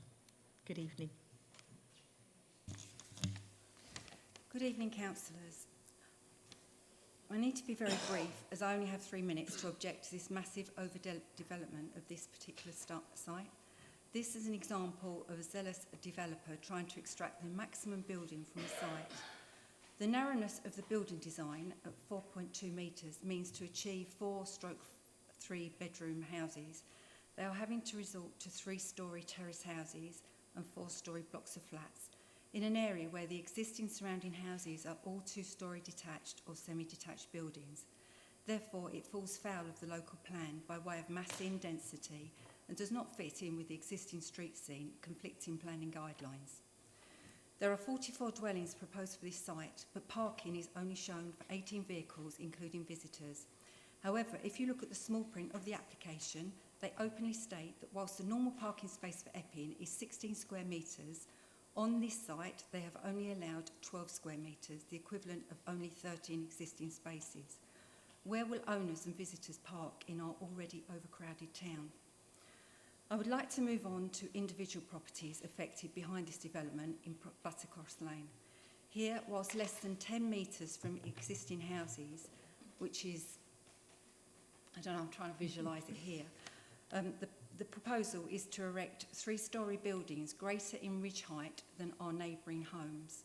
This means for plot 9, which is behind number 2 Buttercross Lane, it will present a flank wall some 10 metres plus long, in excess of 10 metres high, which will be less than 10 metres from the windows of their home, thereby blocking out all light from their living room, dining room and 2 bedrooms. This is also east of the property block, so it will block out all sunlight from the garden for most of the day. For plot 1, behind number 8, which is my home, 3 houses will be built face on, so all windows above ground height on 2 levels, that will be 9 windows, will look directly into my bedroom, hall, lounge and completely overlook my garden. We won't have any privacy or possibly sunlight. For all these plans under consideration, you have been given an agenda in excess of 1,600 pages with plan reports only 8 days before the meeting to study and take in. I believe that with the best will in the world, it's impossible, and therefore ask that rather than make a decision today, you adjourn to enable a site visit from our side, the Buttercross side of the development, and give yourselves time to properly review the plans.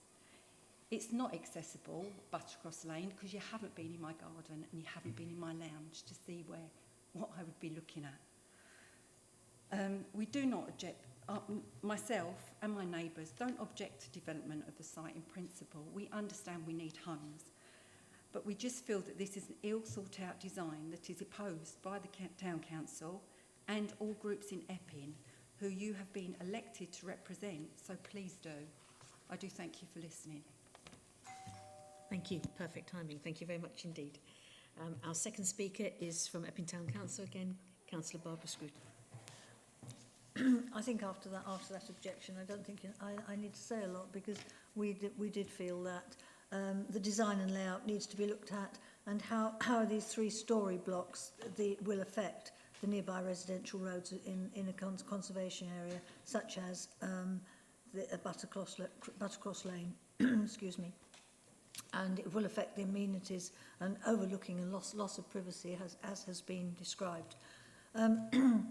I do think, I mean, we were pleased to see houses in this development, because I just do wonder where all these young people that are going to be in these one-bedroom flats, where they will then move in when they decide to have a family.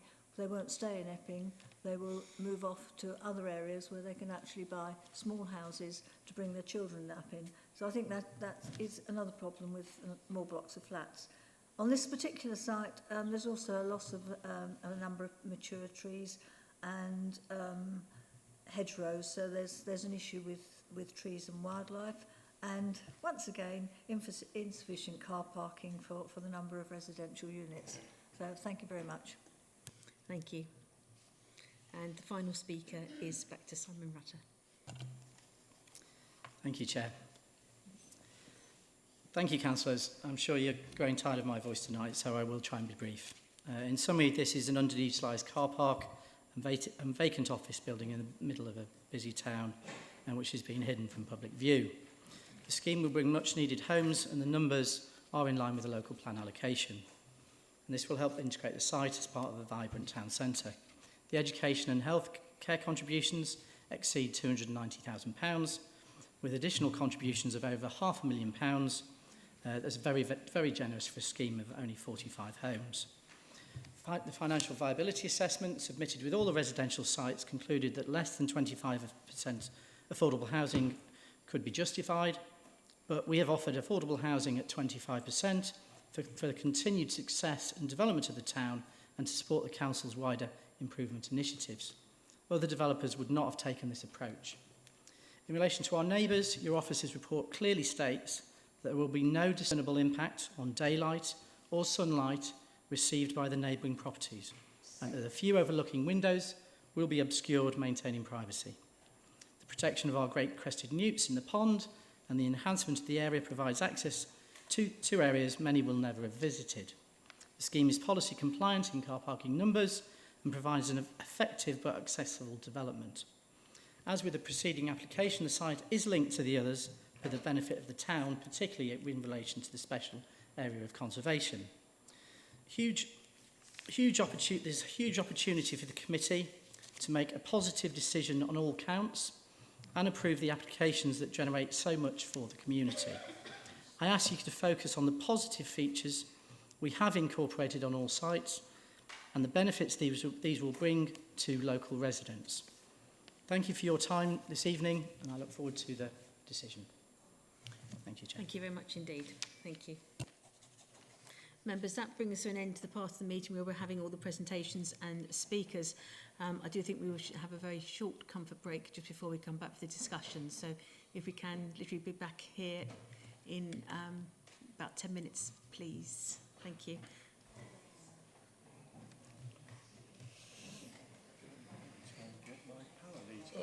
And please. Sorry.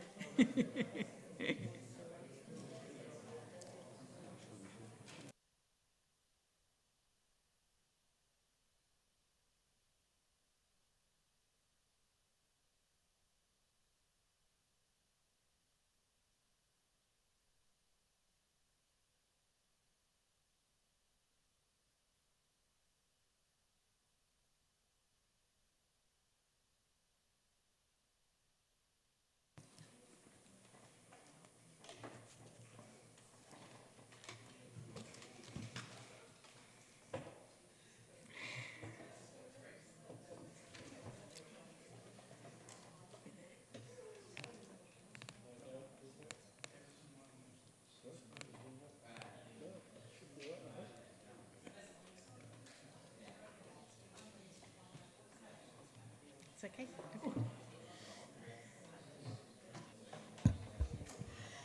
Okay, thank you. We will reconvene the meeting. Okay, members, we have seen extensive presentations and viewpoints from our speakers tonight. We have an absolutely the longest agenda I've ever seen in front of us. So I think the detail we've now been presented with is tremendous. I would like at this stage just to thank the people in the planning department and the teams that people are representing here today for the tremendous amount of work that's been put into these before it's come to us. So if we could make note of my thanks to the teams that are represented by the planning officers here tonight. Right, members, we will now go and start the discussion. There is within the format that we presented at the beginning, number 5 is questions and debate on the principle of the development. So that was the piece that Nick presented to you at the beginning. Members, are there any questions based on that? Councillor Pond. Could the officers tell us how much has been taken into account, given the Council's declaration on a climate emergency about 18 months ago, of the amounts of carbon to be emitted in the manufacture of the bricks, the concrete, the cement, and so on for these development sites?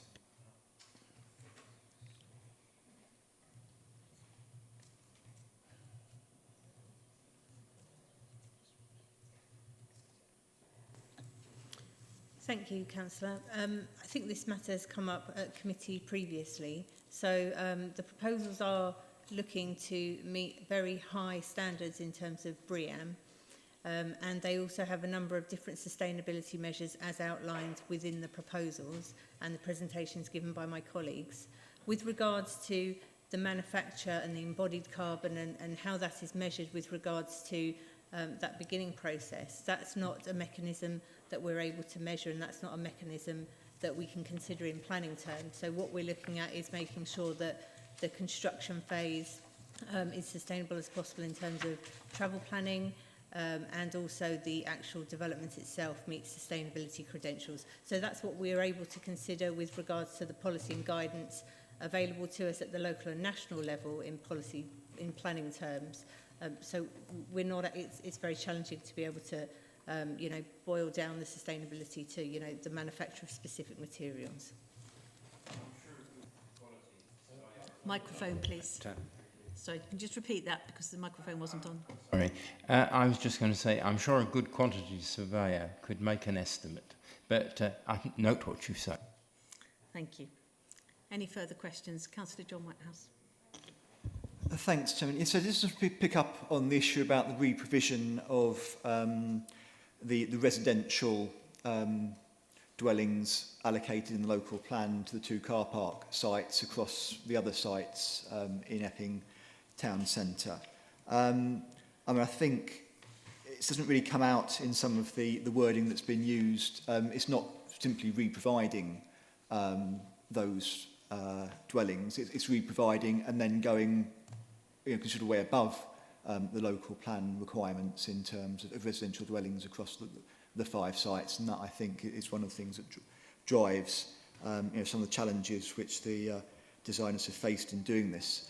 But the specific question I wanted to ask is there's a requirement before the sports centre in Bakers Lane is delivered to deliver a substantial proportion of the residential dwellings that come through across the 3 residential sites, I believe. Is that a substantial proportion of the sites relocated from the car parks, or a substantial proportion of the total quantum? And what would that figure be? Thank you. So you're right. In terms of Epping and the district as a whole, we find ourselves in an area of acute housing shortage, and the policy proposals in the emerging local plan proposed a mixed use for St John's, and the remaining are residential. Now the Bakers Lane and the Cottis Lane proposals are not providing any residential, and therefore as part of the schemes taken as a whole, the shortfall in housing delivery of the 78 units would be met by units on the St John's site. So there would be a requirement in the Section 106 agreement that there would be substantial implementation of the St John's scheme prior to the commencement of the commercial developments on Bakers and Cottis Lane. I mean, I can't talk specifically about the St John's scheme other than in general terms, but the St John's scheme actually delivers 182 units, not 78 units. So does it require a substantial proportion of the 182 units to be delivered, or a substantial proportion of 78 units? Because obviously all this plays into the timetable for the delivery of the sports centre. So to ensure there is no net loss of housing delivery as required by the planning policies at Bakers and Cottis Lane, strictly speaking, it would be the substantial implementation of a minimum of 78 units. And the finer details of that can be agreed within the 106 agreement. But to make sure that we're policy compliant, it's that minimum of 78 units that would have to be substantially implemented. And based on sort of phasing of the sites, how long would the delivery of those 78 units take? So we haven't been furnished with the anticipated delivery timeframe. Sometimes in the region of 50 to 100 units can be delivered within a year as a broad indicator, but that would be a matter for Qualis. Councillor Heap. Thank you. There's a lot of play in this made about photovoltaics and things like that.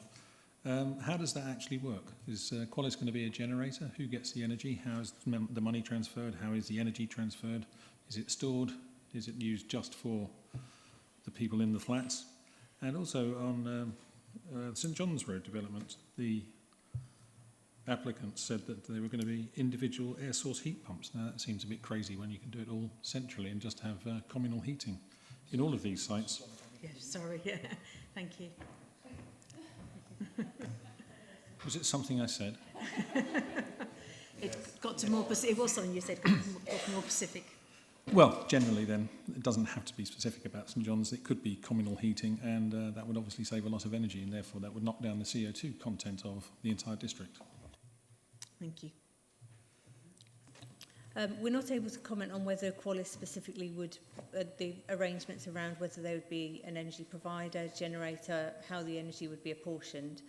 There is a sustainability strategy and an energy report that accompany each of the applications, and then there is a condition recommended at Appendix 1 of each of the reports that says that the sustainability methods and targets within those reports would be sought to be secured through the condition. So there would be a further piece of work where officers would discharge that condition and ensure that those minimum targets for sustainability and energy generation would be met. Thank you. Sorry, I'm from the Green Party and you're trying to get me to agree to this, but you put in photovoltaics, but now you're saying they may not happen, you don't know how it's going to happen. It's a bit lax. So just to clarify, the photovoltaics that are proposed within the development are also shown within the sustainability report. And the way that we would secure those is in terms of the elevation drawings, which form part of any decision. So if an application is approved, the drawings that show the detail of the actual proposals would form part and parcel of that decision and that planning permission. So there would be that expectation that the development would accord with those approved plans. And then they would also have to meet the requirements of the conditions. And we've got a sustainability and energy condition that would ensure those measures would be delivered. Thank you. I'm sorry, that doesn't answer the question of how that actually transfers power or money from one to another. Value is extracted from the photovoltaics. How is it kept? How is it given? And if you can't answer that, then it shouldn't really be in the planning application.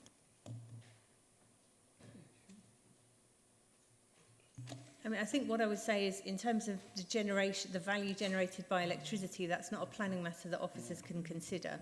What we're required to consider by the national and local planning policy guidance is whether or not these measures are incorporated into a development and how sustainable they are and what is that sustainability target that they meet. So that's what we have considered, and that is what we're considering the application against in policy terms. Thank you. Thanks very much. I'm sorry, one more point. If they're not going to, you could just have them on there. You could just say they're on there, they're part of a sustainability package, but they're not actually working. So it doesn't actually make sense to make such a big play of it in this, and they're not actually saying how it's going to work. Thank you. I think Councillor Heap, you've made your point, but I think we're now getting beyond the... can somebody let... thank you. And I think Councillor Helen Kane indicated next. Yes. Could Sorry, the officer... Yes, but she's a non-member, so I was just going to let members... Just going to let members speak first, if okay. Thank you.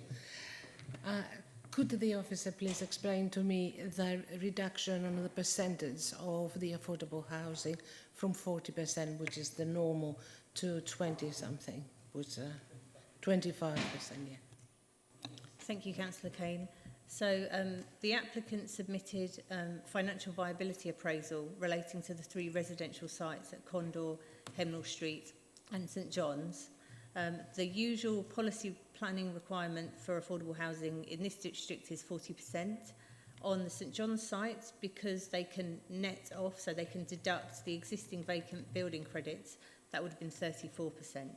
So the detailed financial viability appraisal submitted for the 3 applications demonstrated that it wouldn't be viable to have a full 40% affordable housing provision.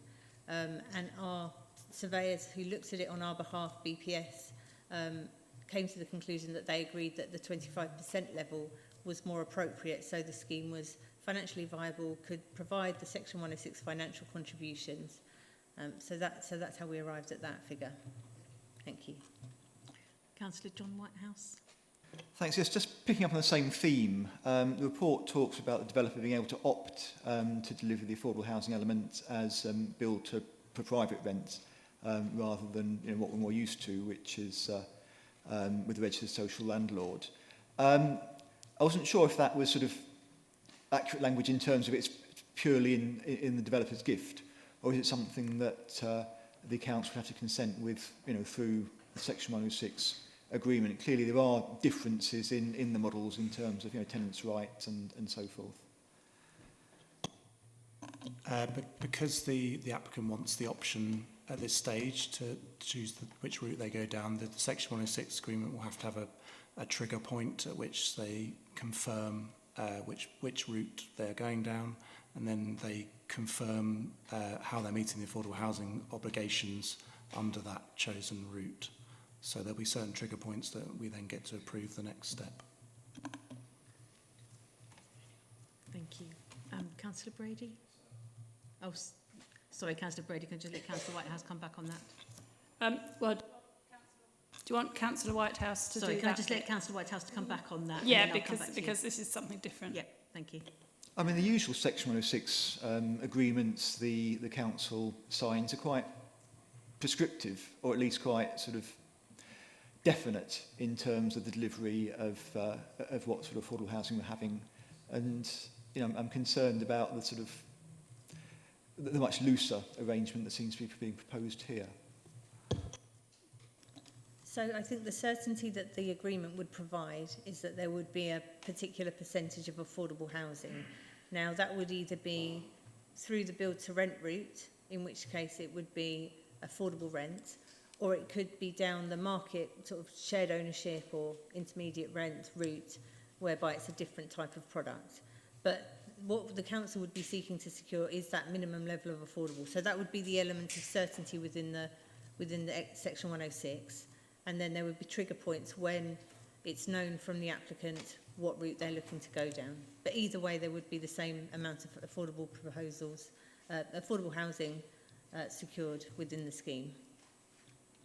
So I don't want to labour the point, but I mean the point is not all affordable housing is equal, is it? And traditionally we've not just had a blanket percentage. We've said there'll be a certain percentage of shared ownership, a certain percentage of rented and so forth. And it seems to me that it's usually the housing department which drives what's needed by the residents of Epping Forest, and it's not left so open. I just think that's something that needs to be borne in mind when these Section 106s come to be finalised.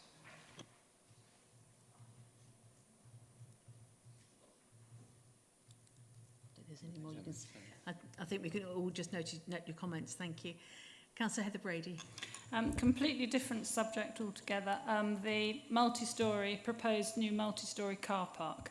I think I heard that the lower level will be for commercial vehicles, and I would just like to be absolutely certain on this, to ask you how high the ceiling, the roof will be, etc., because as I understand it at the moment, Bakers Lane car park is used, the long stay car park is used every Monday by all the market stall holders to park their lorries in for the whole day at a reasonably cheap price. We'd be doing away with this car park.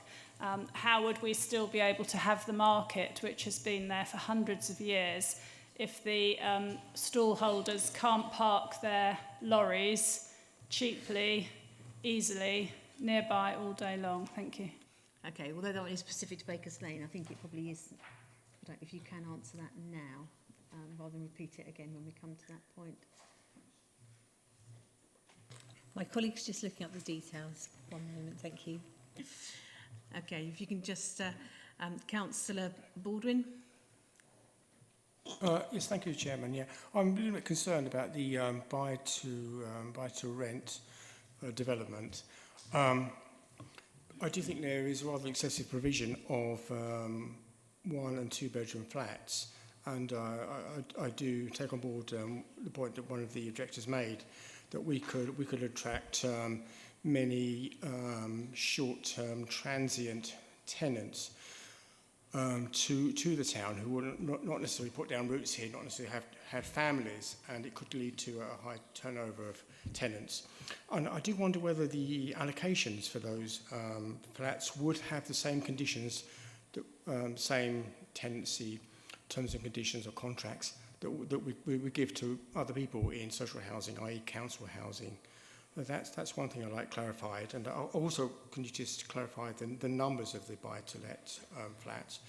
And the other thing I was concerned about was the management companies. That sometimes they do have a bad reputation, some of these management companies, in terms of the fees they charge and who sits on the management, the board, to represent the tenants. Would these management companies, would that be owned and run by the tenants of those blocks? And yeah, I think that's what I would say. Thank you.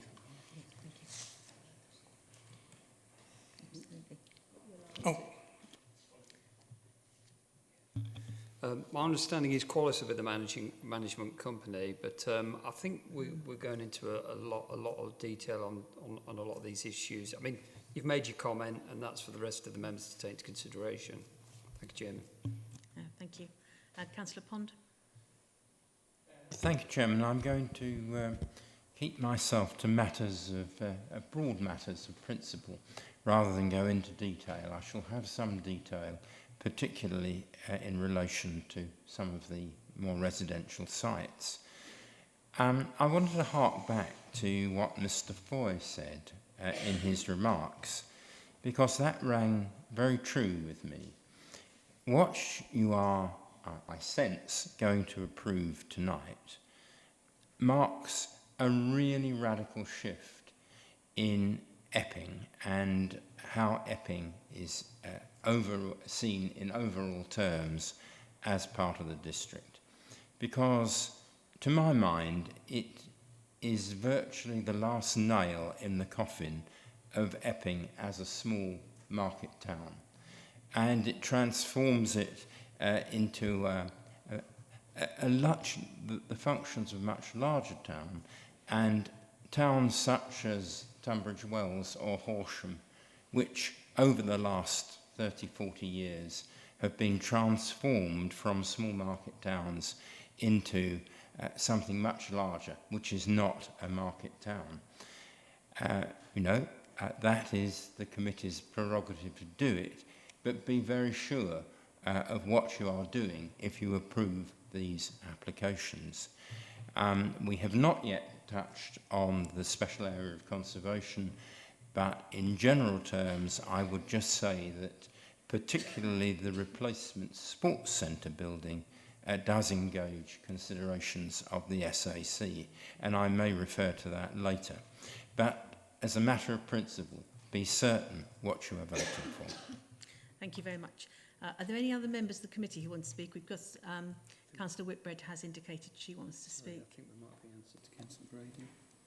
Right, sorry, we're coming back to you now, actually, Councillor Brady. We have got your answer now. Sorry. Thank you, Councillor Brady. So during the negotiations on the planning application, the proposals were amended to enable the ground floor of the actual, to enable the ground floor of the car park area to accommodate vehicles up to 2.4 metres in height. So commercial vehicles can park on the ground floor of the proposed multi-storey car park. Thank you. I'm not very familiar with the size of their vans, but I just think it would be a great shame if you know, the market suffered because of that. And I'm not quite clear when we're speaking that there's a far more serious issue about parking in general with all these. I think that will come under the that would be specific later. ones when Thank you. Okay, we're going to go case by case in a minute. Okay, Councillor Whitbread. Thank you, Chairman, and thank you for allowing me to come in. Just a couple of general points from me at this stage, if that's okay. And I would also like to comment that I am also from Epping, actually a year longer than Mr Foy, who was 27 years at my ripe old age of 28. And I also love Epping, and I really love our town, and I think anyone who knows me and what I try to do will know I really do love Epping. But I'm also ambitious for Epping and the future of our town, and I've heard the concerns of residents here today, and I've listened to them and taken them on board. And what I have been impressed with what Qualis have done in terms of consultation is they have really shaped this scheme and listened to residents. I think, you know, 2 serious rounds of consultation. We don't really see this with other developers, and we have had a really excellent level of engagement here, and I would like to welcome that from Qualis. But it is worth highlighting tonight, this also marks a huge investment. Since I was elected as a councillor first in 2016, I've been talking about the delivery of this sports centre and swimming pool in Epping, which I think is a really great thing. And one thing that does need to be highlighted tonight, and members need to be mindful of, and I know Simon highlighted it in his presentation, is you don't get the swimming pool and the sports centre without the enabling development. And I think that is something that we really need to take on board. So it is really important to remember that this evening. In relation to a few of the other points that have been made, there was a point that actually this might kill off the high street.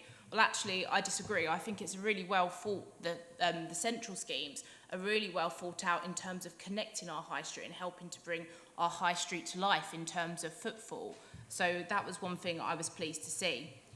Just in terms of affordable housing, as Cabinet Member for Housing, it's something that I'm always mindful of, and I think it's always important that we're delivering a good amount of affordable housing. And one thing I would say, and I'd like to see in further negotiations moving forward, is that we should be looking at local tenancies, prioritising local people, perhaps prioritising key workers, which is something we certainly do when delivering council housing, and actually perhaps something that Qualis can look at in their delivery of the scheme also. But we can be, and Qualis can be, I'm sure, clever with tenancies and how we deliver them there. So actually sometimes if you have a slightly smaller percentage of affordable housing, but they deliver a wider community benefit, for example, they're for people who've lived in the town for 7 years or they work in local hospitals, I think that is something that should be really, really focused on. I won't talk too much because I'm sure there's points I'll want to bring up and highlight as we talk in more detail on the applications. But just in terms of the community benefit, one thing I really did want to highlight and draw committee members' attention to is the Section 106 for recreation space and playgrounds. Lower Swains is a playground which has been underinvested in by Epping Town Council for 20 years and actually is in desperate need of a revamp. And a local group of parents have started a association. They've so far raised £47,000, which is fantastic. They need to get to £120,000, and I believe that funding should be ring-fenced in the residential application, Section 106. So if that can be brought forward as an amendment, I'd appreciate it as a non-member of the committee. So that's all I've got to say for now, but I just wanted really to highlight in my speech and my representations this evening that it is important to remember a vote against particularly the St John's Road application is a vote against the swimming pool and the sports centre in Epping. Thank you, Chairman. Thank you. Okay, I think that concludes. I've got no other indication, so that concludes the discussion on the principle of development. So we're now going to go through each case one by one. So we're going to go through the 5 applications and you'll have a chance to discuss those.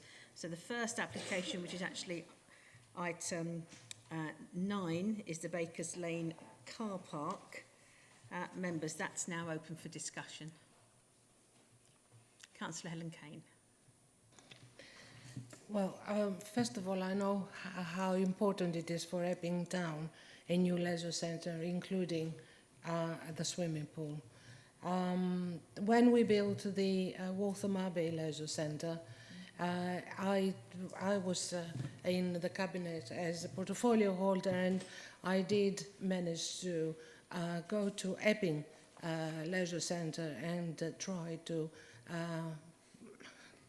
see if it can be restored and it can be redecorated, and but it was completely known that it is not. It is just past it really, and there was no room for development, so we couldn't do anything there, but just a very small amendments. So I think that is a very big and important issue here, and I think that Epping does need that leisure centre with swimming pool. And I'm very pleased to see that the roof is actually the same green roof that we put in Waltham Abbey, and it does have a very good impact and a very good looking, because it just absorbs the cement side completely. So that's all I've got to say. No, thank you. Any other members? Councillor Whitehouse. Thanks, Chair. Yes, so we've come a long way since lots of councillors voted to have a sports centre in North Weald rather than Epping, and I'm very pleased that it's finally come forward here, and also that it does, in the end, include the sports hall and squash courts, which were omitted in the original plan. And among others, Sport England played an important role in that, so I'm pleased to see the condition that the detailed plans for the sports hall and swimming pool, have to be in accordance with Sport England, because we need a sports centre which is usable, for the long term, and not the product too many compromises. It is a constrained site, and that has led to a bulky building, thankfully part of which is sunk into the basement. I think in many ways the St John's site would have enabled more flexibility and more sort of cohesion as a sort of civic centre, if you like, but we need to determine the applications in front of us, and this delivers a swimming pool, a learners pool, fitness suite, studios, forecourt, sports hall, as we've said, to those Sport England specifications, and anyone who's very familiar with the current sports centre will know that, of course, it doesn't have a swimming pool, and it is continually being patched up and repaired, and we just need it to last long enough to get this sports centre built, which is one of the reasons behind my questions about doing the residential development first. I've got one very specific question, which is for conditions about providing drop curbs but not crossings in order for pedestrians to access the sports centre from the high street and the car park. And that does seem an omission to me, given you'll have an increase in pedestrian volume and actually increasing vehicular volume, the two conflicting with each other, because the car park potentially in Cottage Lane will be that much bigger. And I did just wonder whether the condition should say crossings rather than drop curbs. The highways condition, that is. Have you got any comment on that? So just to come back on that, we've conditioned the public realm within the site, and then anything that is to do with the public highway would be subject to a section 278 application that would have to go directly to Essex County Council. So we haven't conditioned anything that is dealt with by separate legislation or Essex County Council themselves.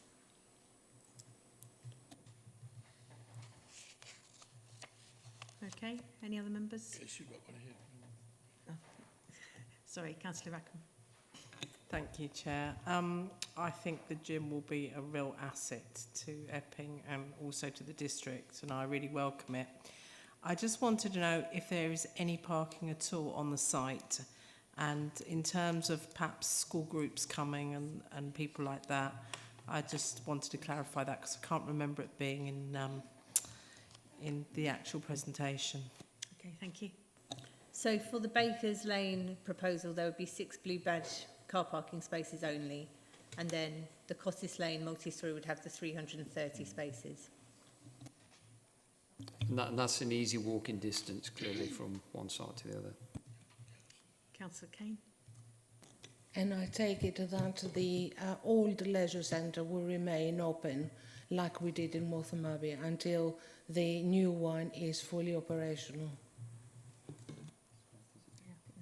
Yeah, that's correct. Yeah. Councillor Whitehouse and then Councillor Pond.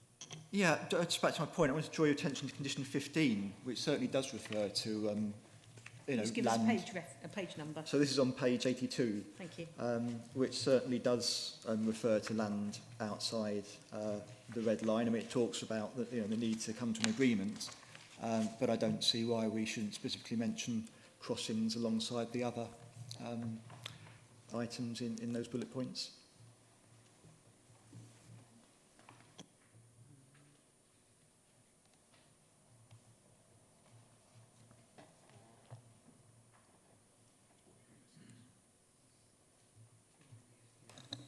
So the way in which condition 15 has been worded is informed by Essex County Council as the Highways Authority.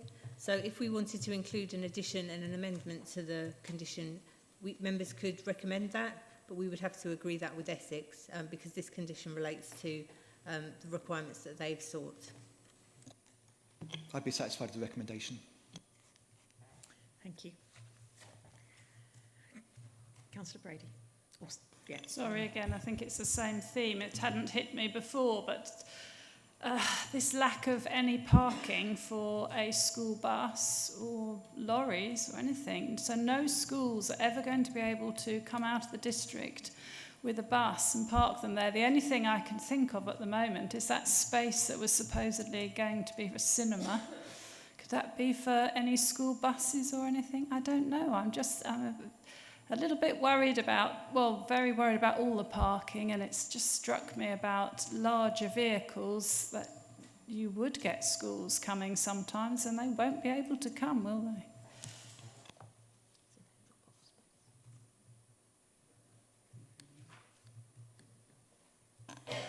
they? The Bakers Lane highway proposals show a coach drop-off bay to the front of the leisure centre, so that's available.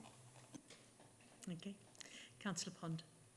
I remain concerned, in default of a site visit, about the effect on the Bakers Villas complex, and particularly is it Mill House. I think instead of plenty of light and an open aspect, even if it's an open aspect adjacent to a car park, the effect on that complex will be definitely deleterious because they will be looking out on an unrelieved wall of the pool complex. So for that reason, I remain unsure about this application. Thank you. Any other members? Councillor Heap. Thank you. Well, somewhat perversely, I'm a fan of brutalist architecture and I'm glad to see it's making its comeback. I quite like the design. Thank you, Councillor Heap. Any other members on the Bakers Lane application? In that case, as we agreed at the beginning, we will now vote on the Bakers Lane application. So the recommendation in front of us is to grant planning permission on the Bakers Lane car park, and the item is EPF 2924/20. All those in favour of granting, please show.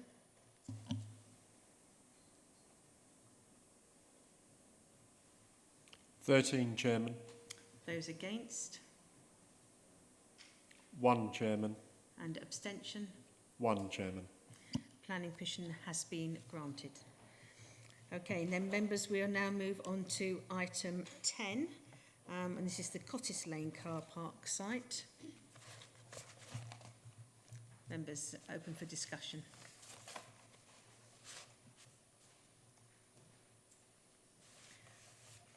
Councillor John Whitehouse. So I was hoping someone else would come in first, but there we are. The two issues I wanted to raise, if I could. First of all, there's a condition somewhere here which talks about if the cinema is not built, alternative proposals must be brought forward. And I'm just wondering, given that that requirement would kick in after the rest of the development was built, you know, how exactly it's intended that that would be, you know, enforced or implemented as a condition.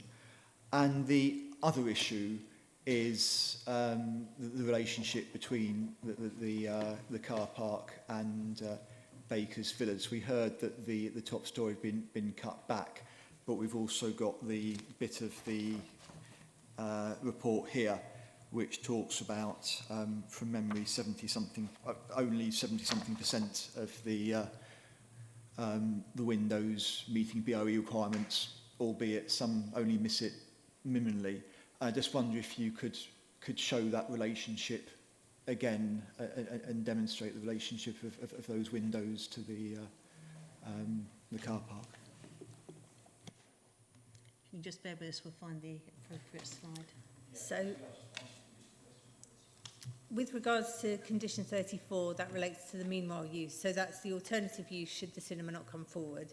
There are trigger points within that require a meanwhile use strategy to be submitted within a certain time period.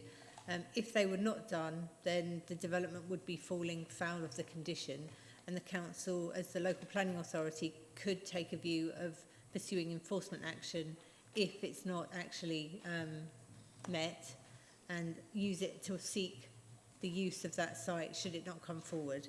So obviously the ideal would be for the development to be delivered as proposed, but this is the fallback should it not come forward.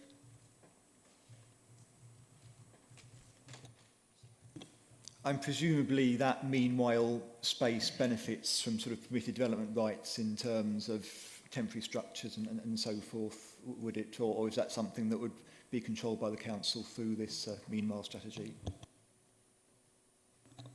So I think what we initially envisaged is that it could have some sort of public use, like public open space, that wouldn't necessarily require structures that need planning permission, but just give a community benefit before anything else is brought forward on the site. It depends what the scheme is, but it wouldn't automatically grant planning permission for anything. So if there was something that we considered as the local planning authority constitutes development, that would require planning permission. So for example, if you had a public park and a kiosk, the kiosk itself, depending on the nature of the build, might require planning permission, and so that would have to be applied for. I suppose what I'm struggling is what is the land permitted to be used for in its sort of meanwhile status? Anything that can happen in an open space, would that be fair? Yes, it'd be public open space.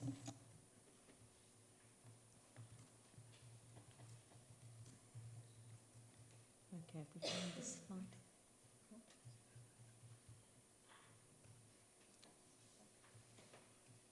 Have we got the slide about the windows? I'm just going to share the slide that has the elevation that you want to look at. Thank you.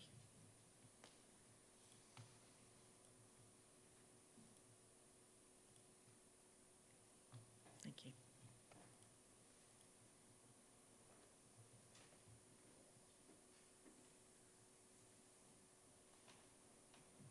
Can you just show us the windows, please? Is there anything specific you want me to see from them?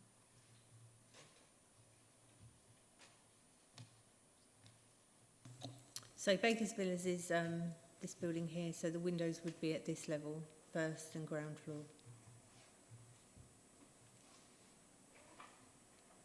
Okay, thank you.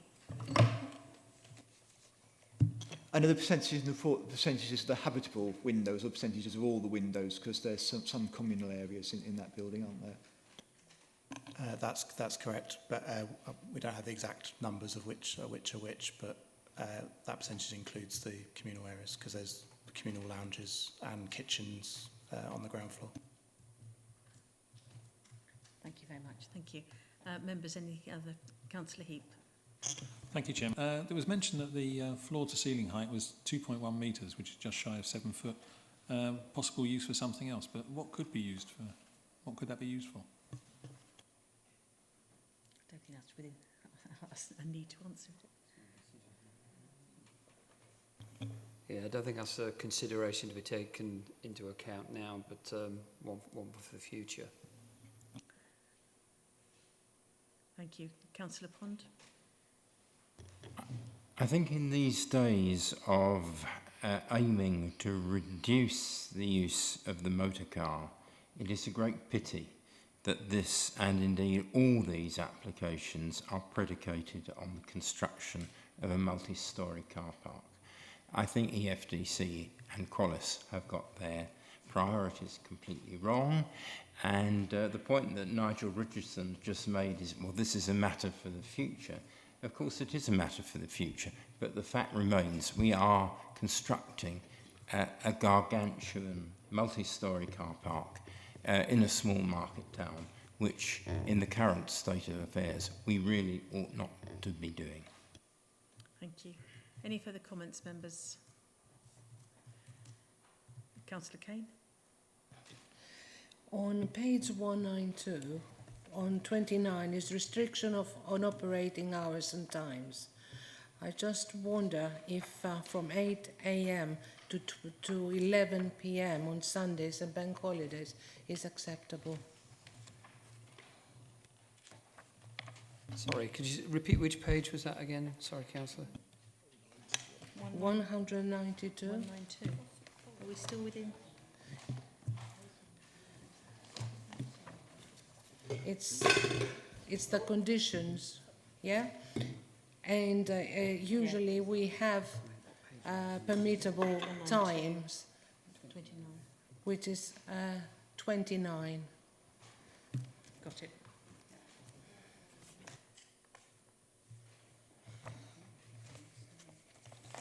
So the times recommended, the times proposed by Qualis as the applicant, the council took a view on whether or not they would be acceptable. We had no objections from our environmental health colleagues, and so we recommended as proposed. But recognising that any nighttime uses potentially could be unacceptable in the town centre, so we have that restriction in place up till 11 p.m. Officers do consider that, given that it's a town centre location and there is nighttime activity in Epping already, that would be an acceptable balance. Thank you. I think that, I don't know, I think that we could actually make it to 10 o'clock, because it's 11 o'clock on Sundays and bank holidays to have noise. Councillor Brady. Well, I think I'd come back on that and say, as far as I know, the car parks at the moment are open 24 hours a day. And you've got to think of all those restaurants, all those businesses and everything. And all these people that are having houses built without facilities to park their cars at the moment, they could park them after 6 o'clock in the car parks. I'm really not sure what's going to happen with just this multi-storey, if it's going to shut as well. So I think a bit of an issue here. Thank you. Councillor Whitehouse. So I think we need to be clear, the condition excludes the use of multi-storey car park, so it doesn't suggest the car park should shut at 11, unless I've misread it, but perhaps we should confirm that. It does say excluding the use of the multi-storey car park. And, you know, any restaurants and things will also be subject to licensing, so I think we need to bear that in mind. I am concerned that, you know, 23 hours within a built area is one thing. 2,300 hours sort of in meanwhile space might be something else, given that's in the open air.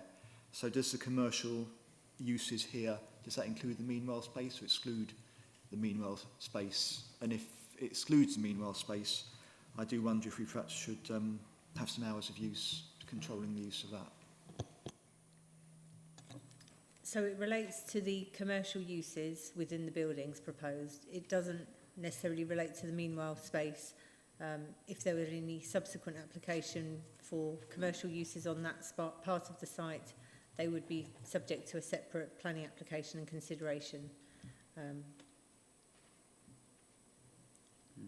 And the strategy as well, the meanwhile use strategy that's subject to condition 35, we could ask for details of management of that particular site, and that could incorporate hours of operation, hours of being open. Thank you. Any other members' comments? Okay, so I can see no. Okay, in that case, don't think we've got any formal requests for any changes. So in that case, we'll move to the vote, and the vote is recommended to grant planning permission subject to the prior completion of the legal agreement. All those in favour of granting, please show.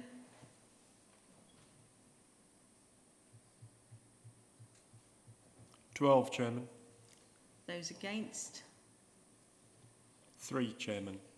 and abstentions. None. Shouldn't be any. Yeah. Chairman, may I have my vote against that motion recorded? You may indeed.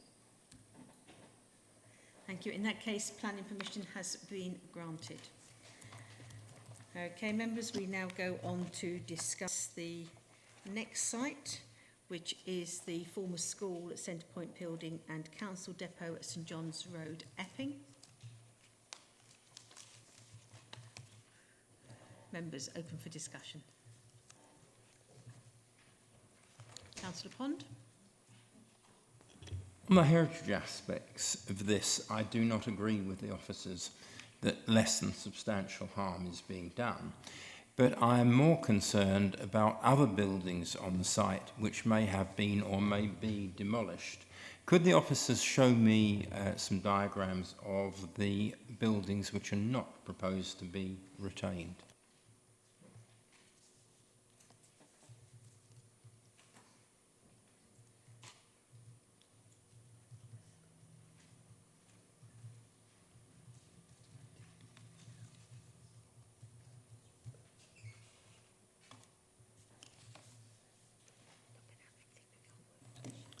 If we could come back to that question, Chair, we'll just have to Yes. have a look in the application documents because we don't have a slide in the presentation.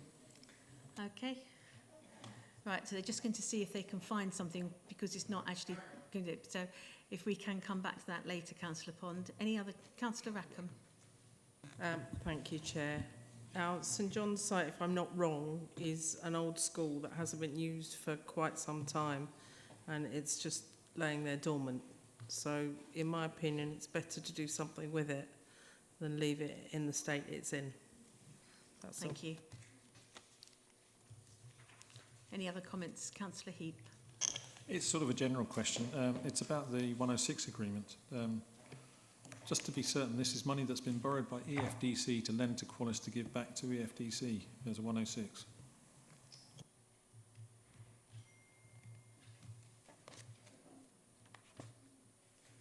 Okay. That's a comment that we can take on board. There's no question there. It's a comment. Thank you for that. Councillor Brady. Yes, again, I'm concerned about 182 or 184, it doesn't seem clear which, residences with only 53 car parking spaces. So this is one car parking space between 3 to 4 residences. And these, 168 bicycle racks or whatever they may be. If people know Epping at the moment and the state of the traffic through Epping and the way the roads are, we probably have the least facilities for cycling anywhere I've ever been. We're trying to sell this as a green development, and everyone's on their bikes, and I've got a member of the Green Party here, and I've got a member of the Loughton Residents Association on the front bench there who's very keen to incorporate lots of cycling and walking. But honestly, we are going to have to move this further on into the town and make some safe provision for cycling. It was absolutely pointless having 200 cycle racks in these developments and nowhere to cycle the bikes without being run over by the heavy traffic. So if that could just be noted, please, for the future. I am very concerned if we really are believing these people are going everywhere on the bus or on the train. But I know that if this was sold commercially as a site, this is the government ruling, we do not have to have these parking places. But it is a huge concern that people are going to have cars and they're going to park them all over the rest of Epping, I believe. Thank you. Thank you. Any other members? Have we by any chance managed to find? We have indeed. I'm just going to come back on. Just going to share the screen and we'll be.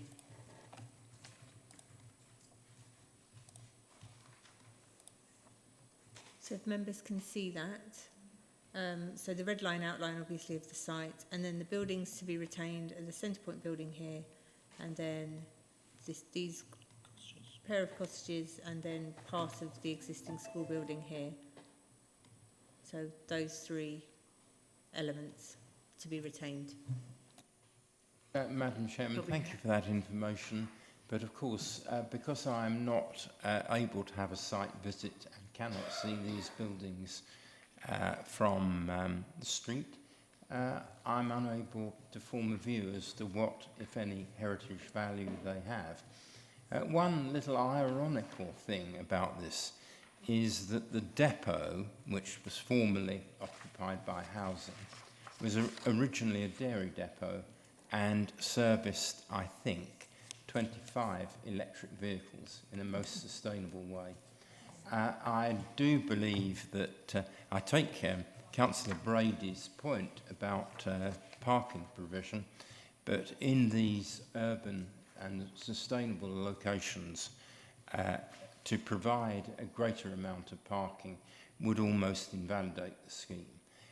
But I'm glad I don't live in Epping because, as Councillor Brady says, there may be fistfights for parking spaces. Thank you. Members, any other comments, please? Councillor Lee.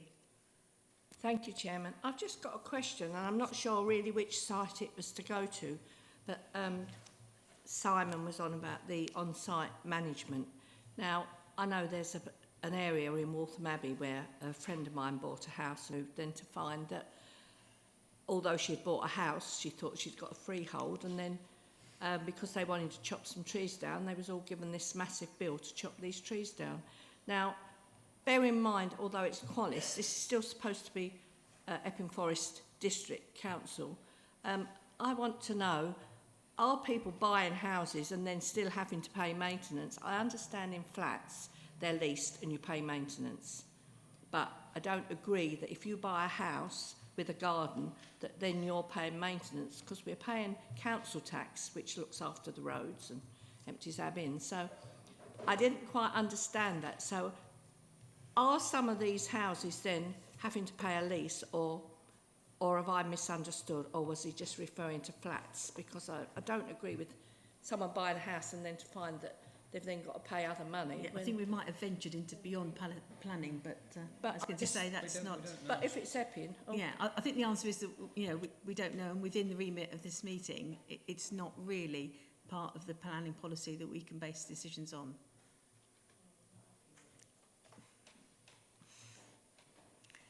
Right, members, any other comments? Okay, in that case, we will take it to the vote. The recommendation in front of us is to grant... Oh, sorry, I did say I'd come back to you. My apologies. Sorry, thank you, Chairman. No, my apologies. I appreciate I'm not on the committee this evening, but obviously this is in my ward and it's a really big application which is going to affect Epping for many years to come. So I do have quite a few comments to make this evening, and thank you for allowing me to do so. In relation to this scheme, it's obviously quite a key heritage site in Epping itself, and the Cookery Block, which was my old Year 6 classroom, about 15, 20 years ago, is a really prominent building in Epping, and I'm pleased to see that it's been retained, and I think that is really key.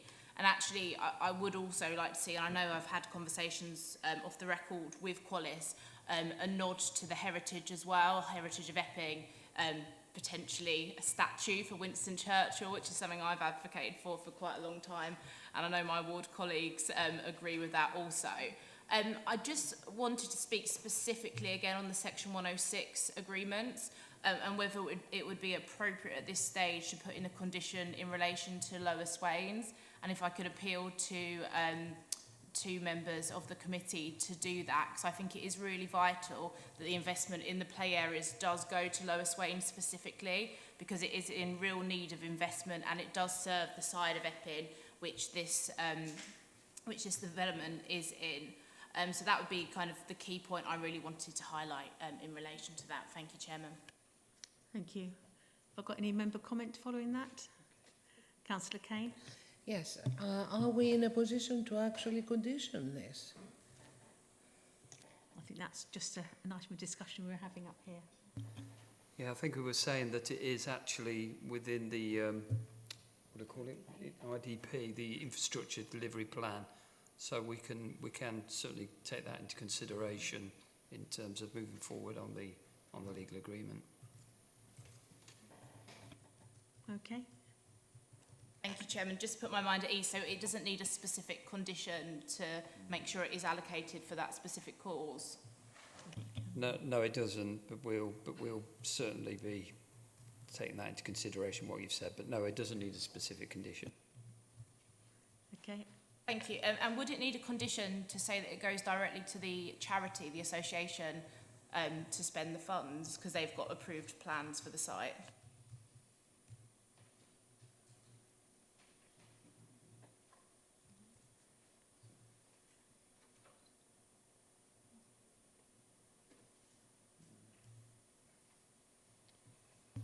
Yeah, we're struggling a little bit because we wouldn't normally go into that level of detail on something like this. I think all we can do is progress as we go forward, but I'm struggling to make it so specific. I think, yes, go on. So if there can be no condition, could it be minuted that I think it would be a good thing for Qualis to pursue conversations with the charity, which is set up as an individual charity, Epping Playground Association, and focused on Lower Swains specifically? Yes, I think that can be minuted alongside the officer's comments as well. So yeah, make it totally clear the intention. And we could put an informative on as well, so that sits within the decision notice as an informative. Okay, all right. Councillor Heap. Sorry, just one thing. I think you're a little bit dismissive of Councillor Lee's point. It was a selling point that it was a buy-to-rent product, whatever that is, and it's a house. So to say that it's not relevant or you can't decide upon it after her question is a bit silly, because if you can't decide upon it, don't put it in at the beginning. I can't believe I'm still bloody here.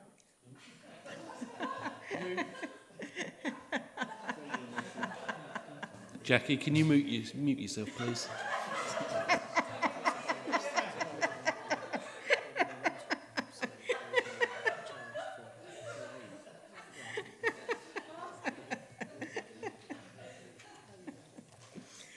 Right, Councillor Heap, I would just ask planning officers if they can come back on that.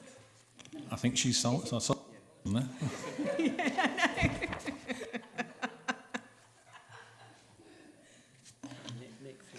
I'll just say in the scenario where it's a build-to-rent product, the units will be run by a management company as rental products. So all the maintenance charge will be included in their rental already. So that's a sort of different scenario to a sale.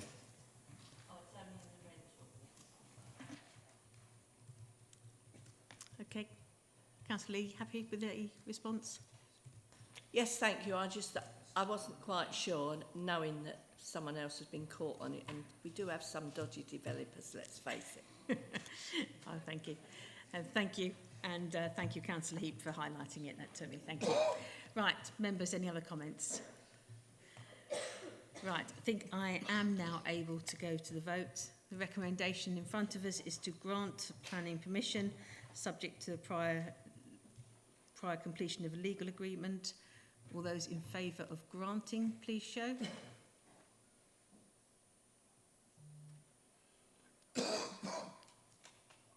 (11), Chairman. Those against? 1, Chairman. And abstentions? 2, Chairman. That's it. Must have been 12 in favour then. No, because John Whitehouse is Yeah, in. yeah, he's not here, is he? Yeah. Okay, no, that's it. Okay, planning permission has been granted.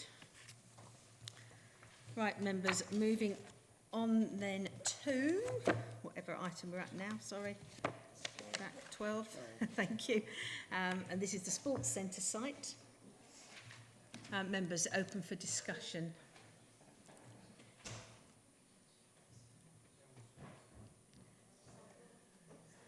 Fine, thank you. We're just moving on to the Sports Centre site now. Members, any points? Councillor Rackham? Thank you, Chair. I actually quite like this development. I like the way it looked. My only concern again is on the parking, but it's not an issue really, is it? Thank you. Councillor Pond, I think you indicated? Yes. I actually quite like the design of the development, of this development, other than the very blocky frontages to Hemel Street. But what worries me about this development is that it is within 350 yards of the special area of conservation. And I do not think we should be planning extra dwellings within that buffer zone of the SAC, because we simply can't be sure that it will not cause detriment. I am a little mollified by the very small number of parking spaces and therefore the very unlikely amount of huge momentum of motorised traffic. But I do not intend to vote for this simply on the basis of the potential harm to the SAC. Thank you. Councillor John Whitehouse. Thanks, Chairman. Yes, parts of this proposal are quite attractive and nicely presented. I mean, I do have similar concerns to Councillor Pond and to the Town Council in terms of the sort of blocky nature of the apartment block and the proximity to one of the neighbours, which is mentioned in the report. I mean, it would have been a relatively minor adaptation in order to respect that residential amenity and the impact it would have on that. I mean, clearly the sports centre itself is a blocky building as far as the sports hall goes, but there's then a substantial step down to where you've got the old council offices, 25 Hemel Street part of that building, and of course it's all set back because you've got the car park instead. And it's difficult to see how the frontage of the apartment block really relates to the really fairly conventional two-storey with roof light houses up and down the other sides of Hemel Street. I'm pleased to see that the permeability is being maintained in terms of the cut through from Hemel Street to Nickel Road, and that's important. And then just to finally, also pick up on the Councillor Pond made about the SAC, and if you dealt with this in the previous application, I apologise. But when the council dealt with the next application, one of the issues which came up there was the degree to which the air quality mitigation strategy was actually secure and could be delivered in order to deliver the mitigation that was required for the extra development. And that's one of the reasons for refusal. And I'm not really aware of anything that's changed in terms of the mitigation strategy having moved on to remove that concern, and it'd be helpful to hear a bit more about that. Thanks, Chairman. Thank you. Is there anything you can add to that, just to... So I think, Councillor Whitehouse, as I recall, there was concern about the delivery of the demand responsive transport, which was a 3-year bus service that would be provided in the locality as part of the next proposals. These proposals don't envisage or propose any demand responsive transport. All of the mitigation measures include the financial contributions that are outlined in the committee report, travel planning for the commercial units and the leisure centre, residential travel plans, and also electric vehicle charging points. So all of those measures, together with the fact that there is actually a net difference in terms of the number of vehicle movements that would be output from the schemes compared to what the existing uses would generate, taking that in the round, it's considered that there wouldn't be that impact on the FSAC. Yes. Thanks, Chairman. I mean, there may have been concern about that, and that was part of the Section 106 discussion. But the concern about the air quality mitigation strategy was, it sets out various actions and milestones and monitoring which don't appear to be being delivered, and there doesn't seem to be a process in place to secure the delivery of the various actions and so forth in the air quality mitigation strategy. And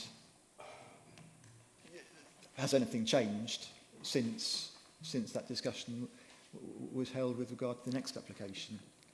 I think what I would say is that's our adopted strategy, so that's been endorsed by the council, and we're working within the recommendations and requirements of that strategy for these applications. We've also had advice from our independent consultant ACOM on whether or not the 5 sites actually mitigate the impact and would be satisfactory from an HRA perspective, and they've said they would be satisfied with the measures. So I think that's as far as we can go in making sure that we're meeting that high bar of beyond reasonable scientific doubt. So officers are satisfied that we've done that for these schemes. Thank you. Any other members? In that case, members, we'll go to the vote on this item, which is EPF 091821. The recommendation in front of us is to grant planning permission subject to a completion of a legal agreement. All those in favour of granting, please show.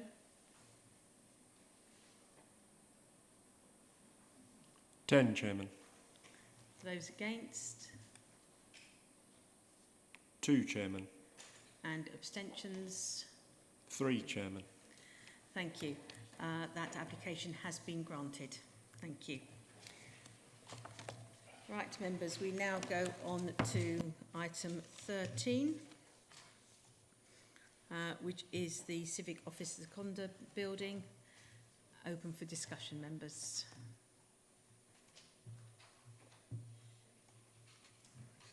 Councillor Rackham.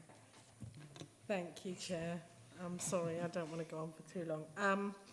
This development, it would be really nice to see more houses on this development than there is. And also, I've just got some concerns about our trees, and I hope that the trees that we are losing will be replaced. And that's all. Thank you. Thank you. Any other members? Councillor Pond? Could the officers clearly tell me what part of the Conda building is being retained? Because I was unable to see the diagrams.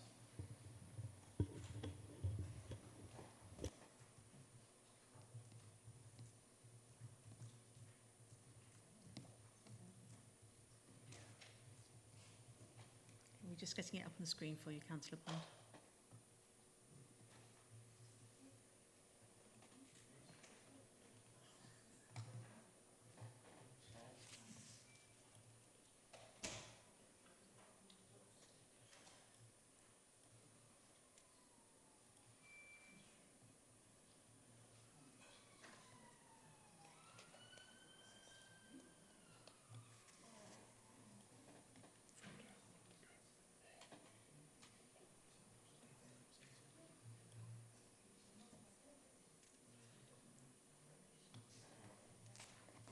So that's the elevation that we brought up in the proposals. What is the retained part of the Conda building then?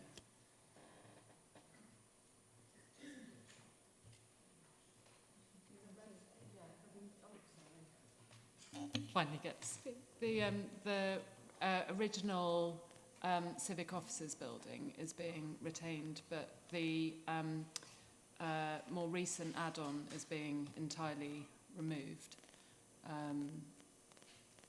So within this diagram where you see the red brick, that's the original Civic Officers building. And then the darker brick and the buff brick to the left is proposed additions. So the link forms a buffer between the residential buff brick and the Civic Officers building. Well, I'm still not entirely clear, but having said that, I think the effect on the properties in Buttercross Lane has to be seriously considered.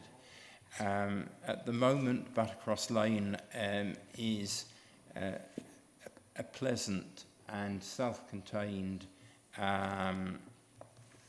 cul-de-sac with a path at the other end, and it's composed of houses set well back from the road, each in its garden, and I cannot believe that the proposed development will enhance any part of the conservation area or prove anything but a disadvantage to the residents of Buttercross Lane.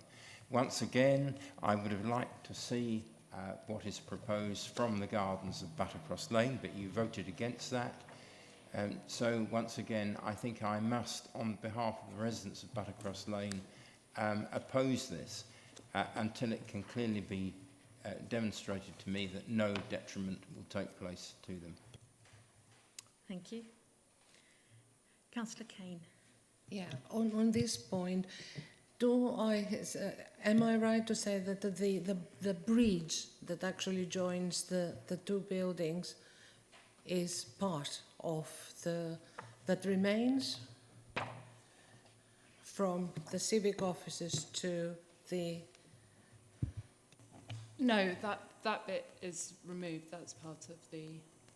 bridge over the road is retained. Oh, the bridge over the road, sorry. The entranceway. That is retained, yeah. Okay, any other questions, members? Councillor Whitehouse.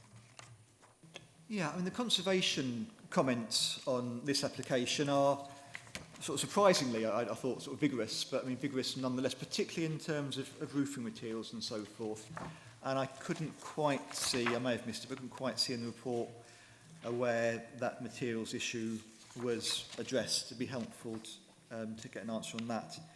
And can you just clarify the distances between the new dwellings on this site and Buttercross Lane?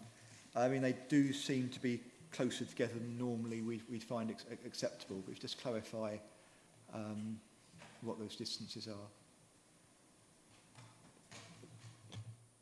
Can you just clarify your question on the materials? So there is a condition requiring the materials to be agreed for the extension and the new development. Yeah, I mean, it seems to be a debate that I'm not qualified to adjudicate on between slate roofs and tiles. But what was the conclusion there? Is that awaiting further discussion? So it would be subject to agreement and discharge of the conditions as recommended. Councillor Morgan. Thank you, Chairman. Oh, sorry. Sorry, I think I missed a question. I do apologise. I'll come back to you in 2 minutes, Councillor Morgan. Sorry, Councillor Whitehouse. So I believe the setback distances are in the committee report, so we'll just have a look at that for you.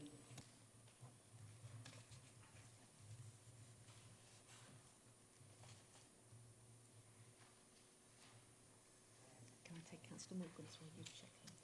Yeah. Okay.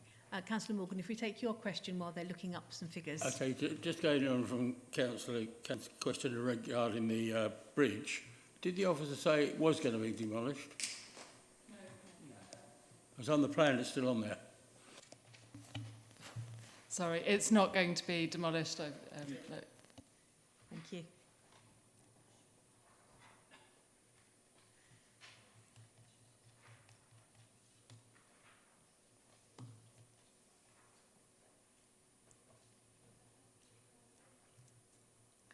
we got any other questions or comments? We're just waiting to find some figures for Councillor Whitehouse. Councillor Lee. Nothing to do with what we're on about now, but I forgot to ask. People using the new leisure centre pay to use it. Will they then have to pay for parking on top at the car park?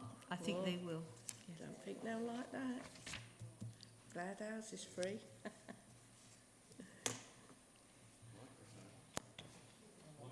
Microphone, please. Oh. Okay, I think we've got there. I won't read it out verbatim, but I would point members to 19.9 and paragraph 19.10 of the committee report.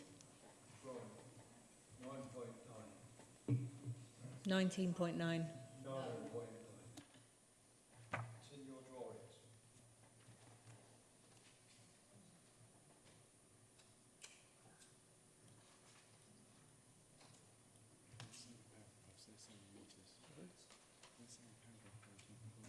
We're just going to double... Yeah, we are just going to double check. Just to be really clear, I'm talking about the paragraph numbers 19.9 and 19.10. Thank you. There isn't a 9.9 in the actual report in terms of paragraph numbers. Yep, thank you very much. Thank you. Okay, members, any other questions, any other points? Okay, in that case, on this application, members, there are actually two votes, two recommendations. The first is the planning permission, and then the second is listed building consent. So to the planning permission first, the recommendation in front of us is to grant planning permission, subject to the prior completion of a legal agreement. All those in favour of granting, please show.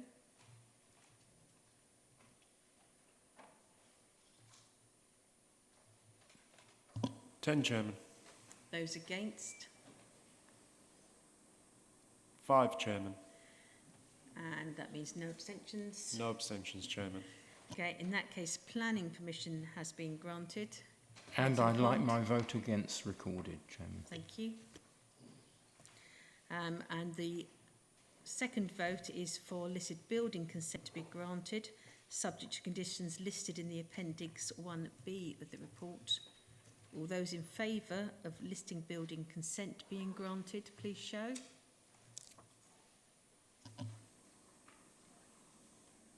Unanimous, Chairman.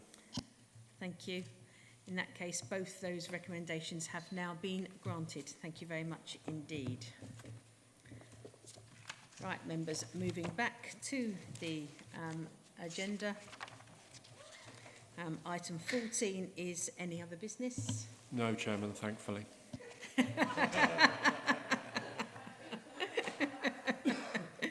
And item 15, there is no need for any item under the exclusion of public and press. So in that case, members, I am closing this meeting at, goodness me, 10:39. Thank you.